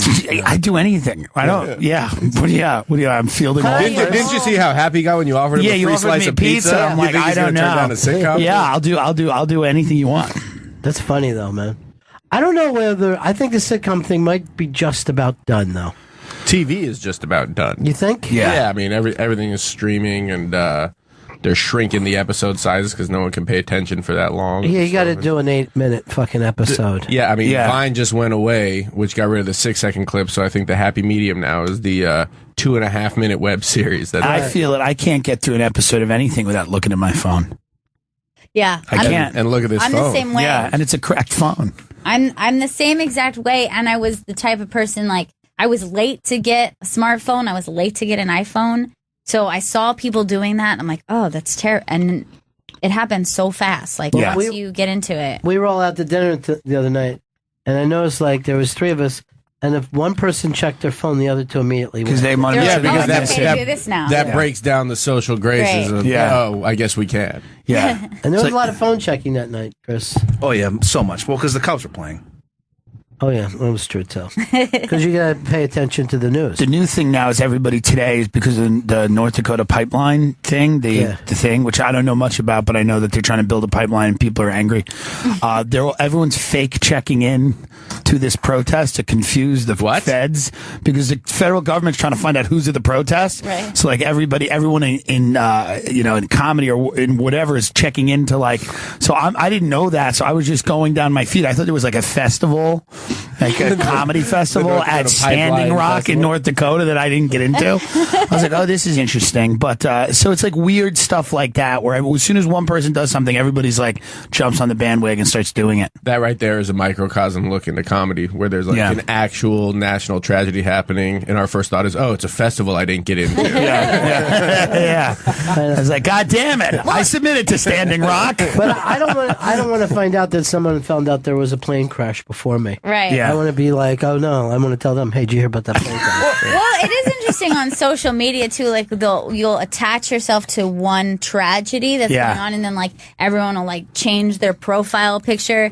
But like you don't do that for every tragedy. It's Right. Like, oh, because you did it, I don't want to look like a guy who didn't care. Well, it's like people. I'm proud to yeah. say I selfishly ignore all the tragedies. Yeah. I don't hop on anyone. It's like people, when the thing happens in Paris, everybody goes like, Right. oh, we love, but then something happens in Pakistan, everyone's like, I've never been to Pakistan. Right. Like, I don't relate at all to, I never watched a romantic comedy set in Lahore. No, it's true. You know? It's true. So, Well, people who did the Paris thing, never been to Paris. They just want to fuck a yeah, French but girl. they, we but love they can, Paris. right. But We love. you can relate. Like it's harder to relate to other countries because they're like Right. You have the beret on today. It's I do. Yeah, I do he's because I, Parisian looks like a solidarity. painter. I am. He's been wearing this every day since. the attack, ever so. since that happened, I'm not taking it You off. look like one of the until- villains from the original Batman. You know what? in '91. I do. Well, what you're trying to say is Danny DeVito. You know what? Did you say the original Batman in '91? Well, yeah. Well, the whatever it was, the Tim Burton one. Yeah. Tim. People turned on him, right? Didn't end up liking the Tim Burton ones. Well, I think, he his was talking ones? about I don't you. know. I'm not sure. Look, Because yeah, they have. eventually what happened is he got too into, who's the actor he's always working with? Johnny Depp. Yeah, like everything. Yes, since it got him and Johnny ridiculous. Depp- Everything was Johnny Depp and Helena Bottom Carter. Yeah, and then they're just not good recently, for Who are each other. basically the same person. right, and then they said something to Tim Burton. They're like, "Why don't you have black people in your movies?" And I think like his response was like, "Hey, I just like white people." Yeah. something to that effect. He said, "Why would I put black people in my movies? I want people to understand what everyone's saying." Yeah, And I was like, Yeah. "Come on, Tim. yeah, That's bad." yeah. What's up, dude? Good to see you. Coming in studios, Kevin Iso, also Nice part to of New see York's you. Funniest, which is Have a happening seat. Saturday at 4 p.m. at Caroline's in New York City. Go to carolines.com for tickets. What's up, Kevin? Do you know these fellows? Kevin is late because he was checking at Standing Rock, what's up, the dude? pipeline. That's what it is. The standing rock. What the fuck is that? Oh wait, oops. Who's Inside joke from earlier in the show. Kevin? Are you ready What's to up? win this thing? Are you ready to win the New York Comedy Festival? I'm ready to perform, and Yeah. man, I don't like contests. So There you can know. only be one. Can't you guys understand that? Something can't happen good for everyone. Just one person. Right. Then everyone else Makes has to sense. feel bad. And all the other losers, we have to retire from comedy if we Yeah. don't win. Isn't that the rule? Yeah, I think the roast battle thing is the harshest one I've seen Yeah. yet. Where here, you two young guys get out here, you just skin each other, even though you're friends. You fucking tear each other's skin off, while the rest of us laugh. Yeah. It's really bizarre. I've done a few of the roast battles, and it's fun when you're actually friends with the person. It's Yeah. awkward when you don't know them that well, or when you see two people who legitimately don't like each other. Because like Yeah. when you actually see someone get upset or angry at a joke, that's when it gets uncomfortable. But if you can laugh at yourself and laugh with your friend, then it's fun. Yeah, it is. It's funny where we are with that, though. I mean, we do want to see people fight to the death, even in comedy Yeah. now. Yep. Good for us, though. Good for America. There's Yeah. only so many winners. It's a Trump America. It's always weird to me because like the celebrity roast always had like these people are all millionaires. You know what I mean? So there was always that like you would shit on them, but they're millionaires. They're doing fine. But like some of these roast battles, like Two dog walkers going at One it. kid's like, you're poor, you live on a floor, and the other kid's like, yeah, I do. Like I'm trying, Yeah. I'm just trying to make it. And the other kid's like, yeah, well, your mother's a whore. It's like, what is this? You know, so it's weird. All right, let's break here. Go ahead and plug away. Tim Dillon, Noah Garden Schwartz, and Kevin Iso are in studio. They're going to be performing at the New York's Funniest on Saturday, 4 p.m. at Caroline's. Go to carolines.com for tickets. I'm going to take Tim up to see his buddies at the bonfire, and we'll be right back. Bennington. Thank you. Kevin Iso, and it looks like now Tim Dillon. Oh, how nice of you guys to New join York's us. Funniest is happening Saturday, November 5th at 4 p.m. at Caroline's Comedy Club. Go to carolines.com for tickets. Tim is also headlining the Vermont Comedy Club in Burlington, Vermont, November 30th. You can go to vermontcomedyclub.com for tickets. Kevin is performing at the Comedians and Friends of Single People show Wednesday, November 2nd at Littlefields in Brooklyn. And Noah's album Blunt is available now on iTunes. Yes. Tim and I just went up and did the bonfire, and we felt like we crushed. We and got murdered. out of there. Did Yeah, it go just very murdered. well? Yes. We Yeah. kind of felt like the uncool kids Yeah. left No, behind. no, no. That's Don't okay. feel bad that way. Don't feel bad. Just kind of felt like we weren't invited. We felt like we were doing it for all of us. Yeah, we were representing the team. Yeah. Like you Oh, guys went thanks. off and did some sort of 7 Yeah. minutes in heaven or Yeah. something. Right. We And did were 3 like, or 4 what do you think shows. they're doing in there? We did 3 shows on the way back down here. Actually, Yeah. we did Hoda's show. We stopped in, just threw a few killer lines at her and left. Hoda always gives a big wave to everybody. Yeah, when she Good sees us. audience. she was in the elevator today, and everybody was like, "These people are asking her the stupidest question." They're like, "Do you celebrate Halloween?" And she's like, can you get away? She's like, yeah, she's like, I do, and then like everyone got off the elevator. It was just like me and her, and she's like, where are you going, to Sirius? I'm like, yeah. She's like, all the Sirius people are always like cool and chill, Yeah, that's right. She liked that you played it cool with her. Yeah, she liked that I played it cool with that her. you didn't fan out for Hoda. You didn't fawn. Who's Hoda? Yeah. Right, exactly. Right. You're What on would- Sirius. yeah. You're too cool to know. Yeah, Right. what would Hoda's job be considered? She's She's the sidekick to Today Kathy Show? Lee, right? Show. Yeah. Kathy Lee. Kathy Lee, yeah. That's Hoda. She's on They're on the like last- daytime The, television. the women that get drunk on wine at like 9 in the morning. I recognize her face. Wednesday. They have Oh, it's special Wine Wednesday. Oh, okay. Wednesday? That's good. their big thing. Gotta love a portmanteau. I like to see anyone in just in a fucking alcoholic spiral at 11 o'clock in the morning. I think it's good for them. Who was just in here the other day who said to us, like, she's like, they're really drinking wine. Like, she kind of thought that they were like the way they do on set where they're drinking fake. No, they're getting hammered. No, they're really, you can tell by the lazy eye. One time I was doing a morning show and Evel Knievel came in and he was like, what is this, a dry show? And it was like 7:30 in the morning. We had to run up. He's like, I've got to jump 30 buses on my motorcycle an hour. Let's get some fucking liquor in my system. Yeah, we had to just go like, show. yeah, let's see what we have. And also the same person was Jack Buck's dad. Remember his dad was big before Jack Buck? Yeah. Yeah, and he literally had the fucking nose. When it was like the crackled up. Yeah, the crackled up. Who's Jack Buck? Jack Buck is the guy who's doing the play-by-play on the World Series, and he does. Joe Buck. Joe Buck. Jack Buck is the dad. His dad. His got dad. it. Yeah. So Jack Buck, I think, was the old Cardinals guy for years, and he did the same thing of like. We all laughed, and he goes, "Can a sailor get a drink?" And we all laughed. And he was like, "Seriously, can a sailor get a fucking drink?" What is that thing that happens with like old alcoholics with their nose? Like their nose like I don't know. explodes Yeah. and they get all like crackly. Yeah, it gets all red and hockey. It's called a that? gin blossom. That's literally That's what a gin blossom That's what a is? gin blossom is. Yeah. I've never seen it. Yeah. Well, black people don't get it. It's something something white people suffer Yeah, I from. don't usually see white people. This is the first for With me. our pale skin. White people get gout and gin blossom. There's a certain type of guy that looks better as a drunk.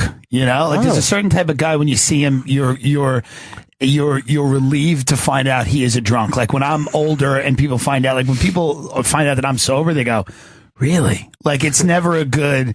It would be better if I was like, I'm a degenerate alcoholic. They'd be like, oh, of course. Like there's some people. It Yeah, just but you doesn't fit. you earned your look with hard living I in your did. teen A years. lot of hard living. Sure. Yeah. What age did you know you were an alcoholic? I mean, I don't know. It's hard to say you're an alcoholic, but my first line of cocaine was 13. Yeah. So, I mean, by 20, I was like, this is probably an issue. Yeah. Like it was, 16, I was having Who gave you cocaine at 13? a 19-year-old. And you just say, yeah? I said, why not? That's what everyone's doing. It looks fun. What was the setting like? It was my friend's backyard. We had a CD case. I probably the Gin Blossoms or something. And they fucking laid out some, they laid out some blow. And like, you didn't want to be the guy that wouldn't try it. Were you instantly hooked? No, I mean, you weren't instantly hooked, but you were like, oh, this is fun. And then you do it a few times, and then you're I'm like, just all right. picturing you with the same voice. Yeah, I had the same voice. 13-year-old. Why not? Why not? Cut it up on the CD. I mean, I did blow with a substitute teacher at my school. Yeah. Like During that's- school hours? No, but afterwards, like, this is the type of, kid I was.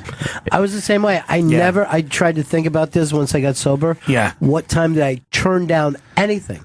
Right, and never. I can't come up with one. I can't. I mean, I'd be heading into school, heading to a funeral. Do you want to do speed? Yes. I fucking did speed and went to a funeral. How'd that go? Yeah. It was terrible, man. My fucking jaw was going back and forth. My whole family was like, "Look how nervous he is." Yes. I'm just fucking. I'm real nervous. But I never had it in me to say no to something. It really is kind of an illness. Yeah. That some people have. I always like the people who are like, that was my cutoff point. Like, Yeah. why? Why would you say no to Coke? Yeah. Fucking feels really good when that Right. fucking thing jumps on you. Yeah, there's never a good reason to say no. No. A lot of people, even people who do Yes, like there drugs are. though, that are their line will be needles, like anything involving needles. They're like, That's because it takes some skill to do it. You know what I mean? that's good. Yeah, it isn't. I mean, chopping a line is easy. I never did a needle, but then nobody ever offered me, like, nobody's like, hey, why don't I shoot you up? You know, Right. I'd be like, fine. So I just sit here. So, since you got sober, heroin is back in a big, big way. It is huge. You know? Direct correlation. As Yes. soon as he got sober, heroin came It's back. big, especially in the suburbs. Yeah. Yeah. Well, the suburbs have kind of gotten sad, haven't they? Yeah, they're just boring. They're sad. Thank God. Yeah. Boosting the community. I got offered cocaine at, I think, 17, but it was like super casual. I think we was talking about Allen Iverson, and then the dude just brought out some coke. Hey, y'all want to do this? I was like, nah. He was like, yeah. So anyway, he should have won a ring with the Sixers. I believe Allen would have done it. I know. That's who offered it. He was speaking in the third person. Allen found a way to spend all the fucking money, which is almost impossible to end up broke when you.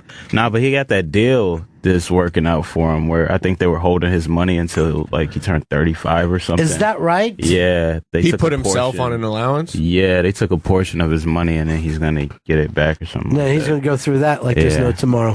Well, I don't know.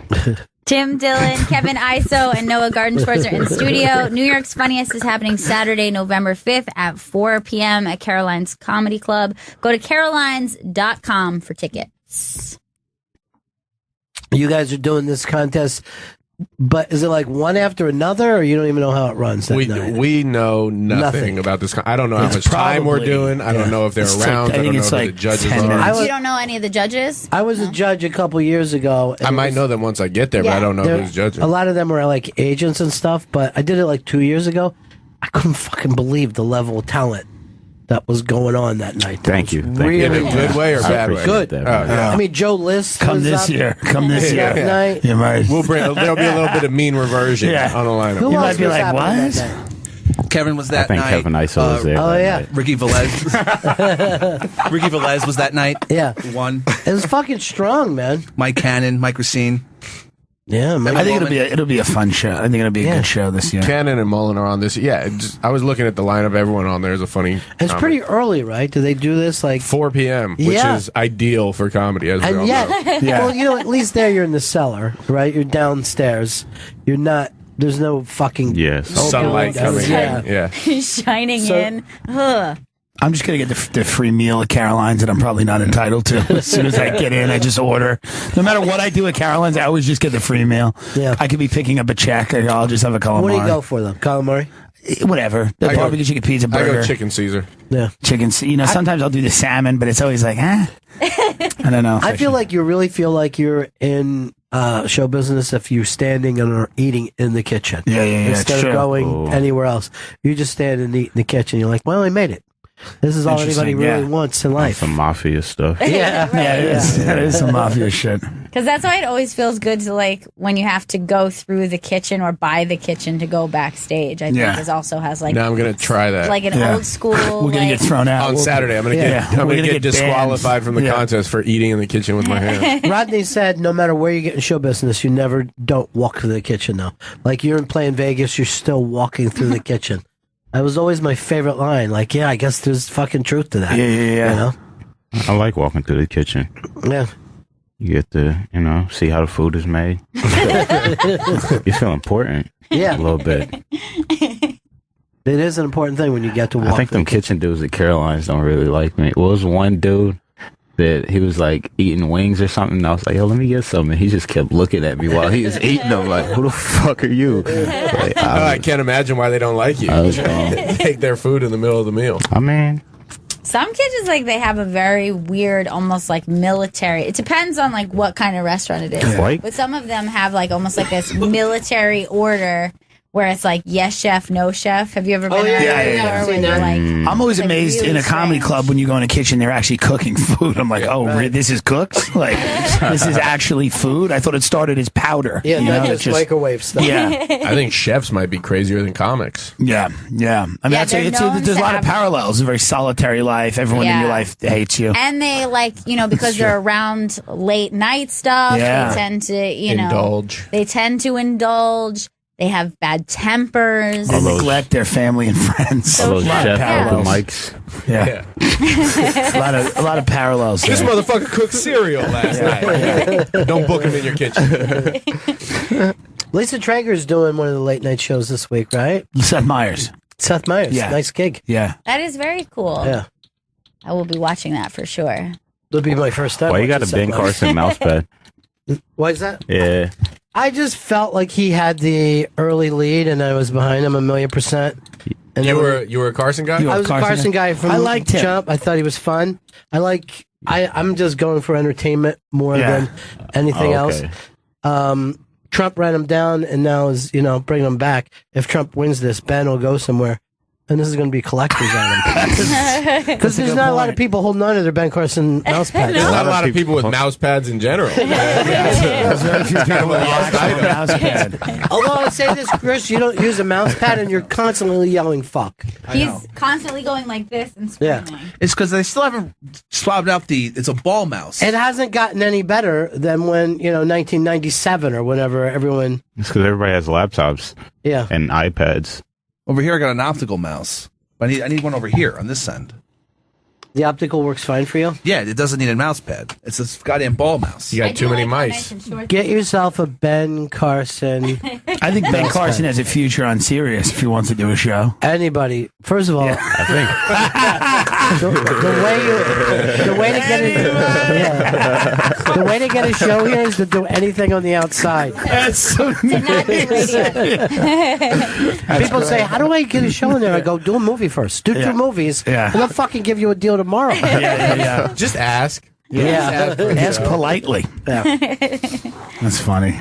Well, you got your big podcast, and I was attacking the guys for being podcasters. Yeah, that's okay. I totally respect your point of view on that, because it must feel shitty now. There's a bunch of comedians that are like, "Oh, we can be radio people," and yet they were complaining up at the bonfires, like these flight attendants on Southwest are like trying to be comedians, trying to be funny, and it's like, and Ron had a great point. He's like, "Well, what about all you comedians trying to be radio people with And podcasts?" by the way, I remember when comedians used to put down radio. Yeah. Like fuck for being hacks.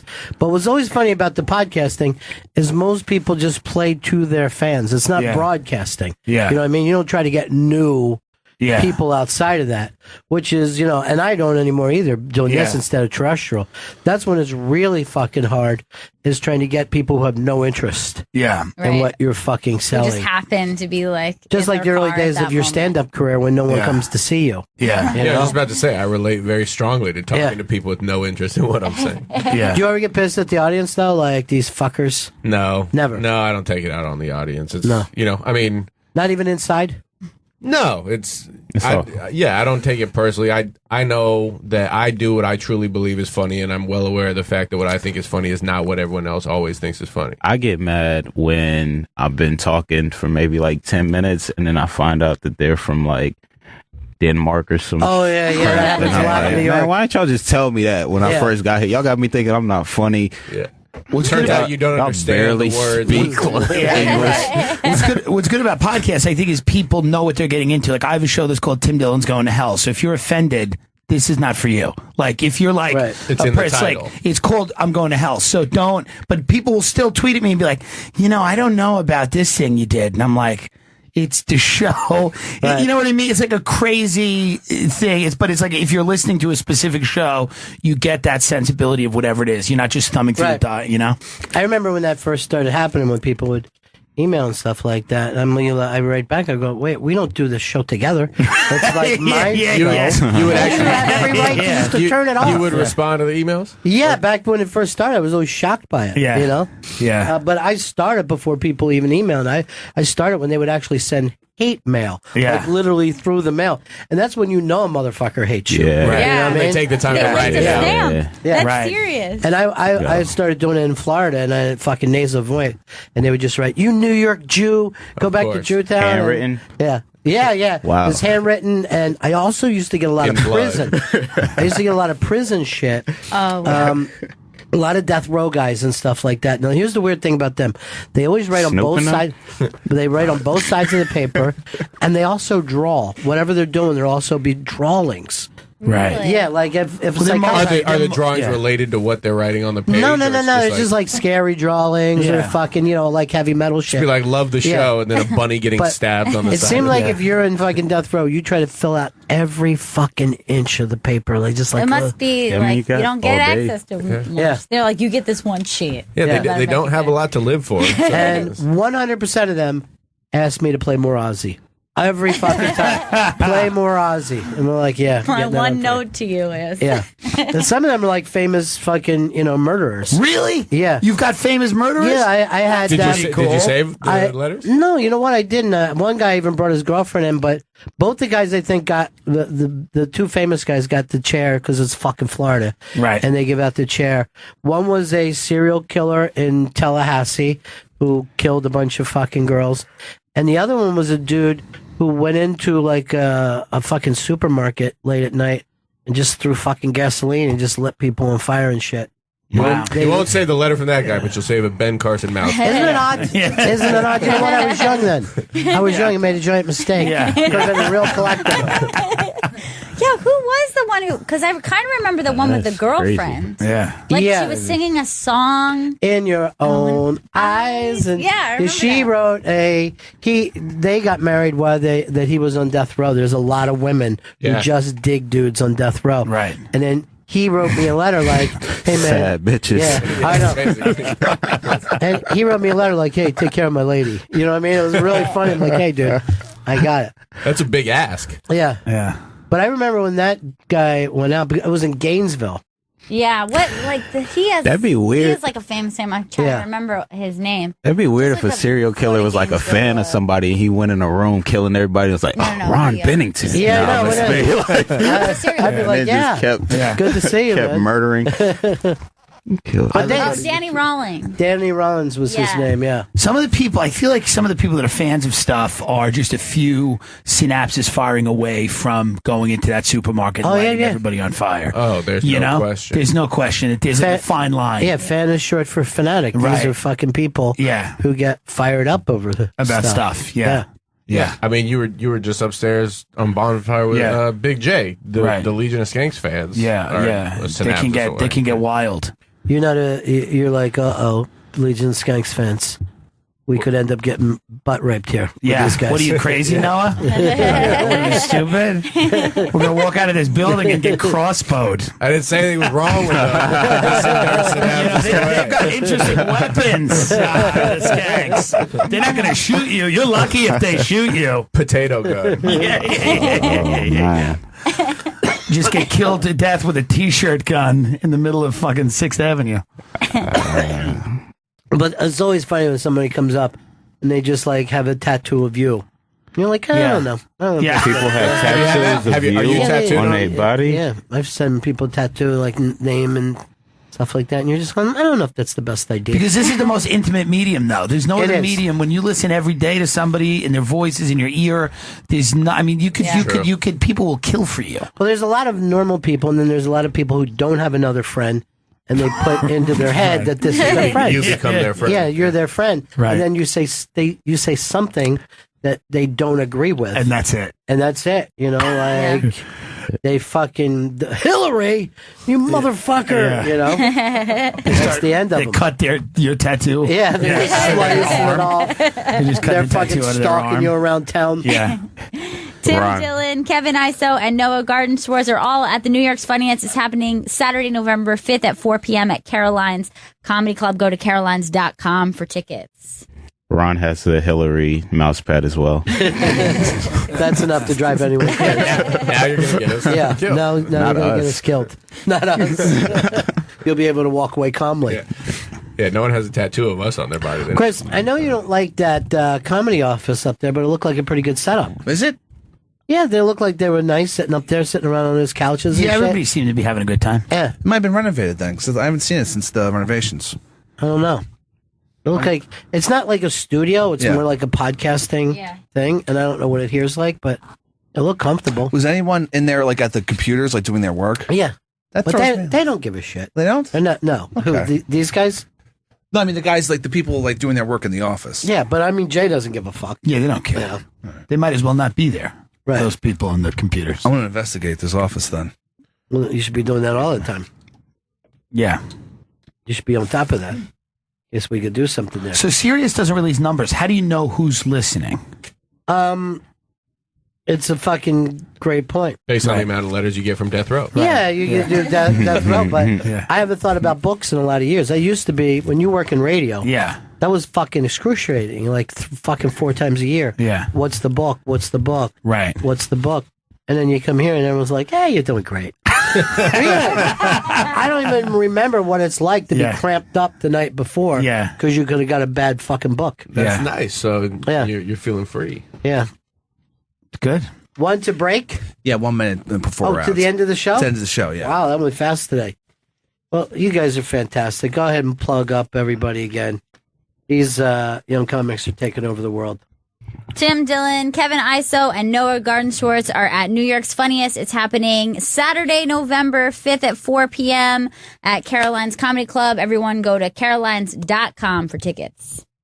Good to see you guys. Tim, you're doing a bus tour, huh? I'm doing tomorrow, this November 1st, 2nd, and 3rd. I'm taking, I used to be a tour guide, so I'm taking I'm doing a comedy, I don't want to say it's like a show, but it's like just a crazy tour of New York City on one of these tour buses. We've sold all 3 of them out, so that'll be cool. And people are just going to get on the tour bus, and I'm going to scream at them for an hour. Now, you're just riding around Manhattan? Or Just riding around Central Park, looking at rich people's houses. Yeah. I'm sure they're thrilled. Yeah.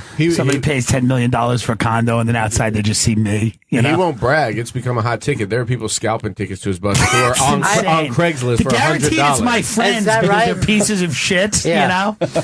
I don't think it's a scalping, but they did it. There's somebody on Craigslist selling.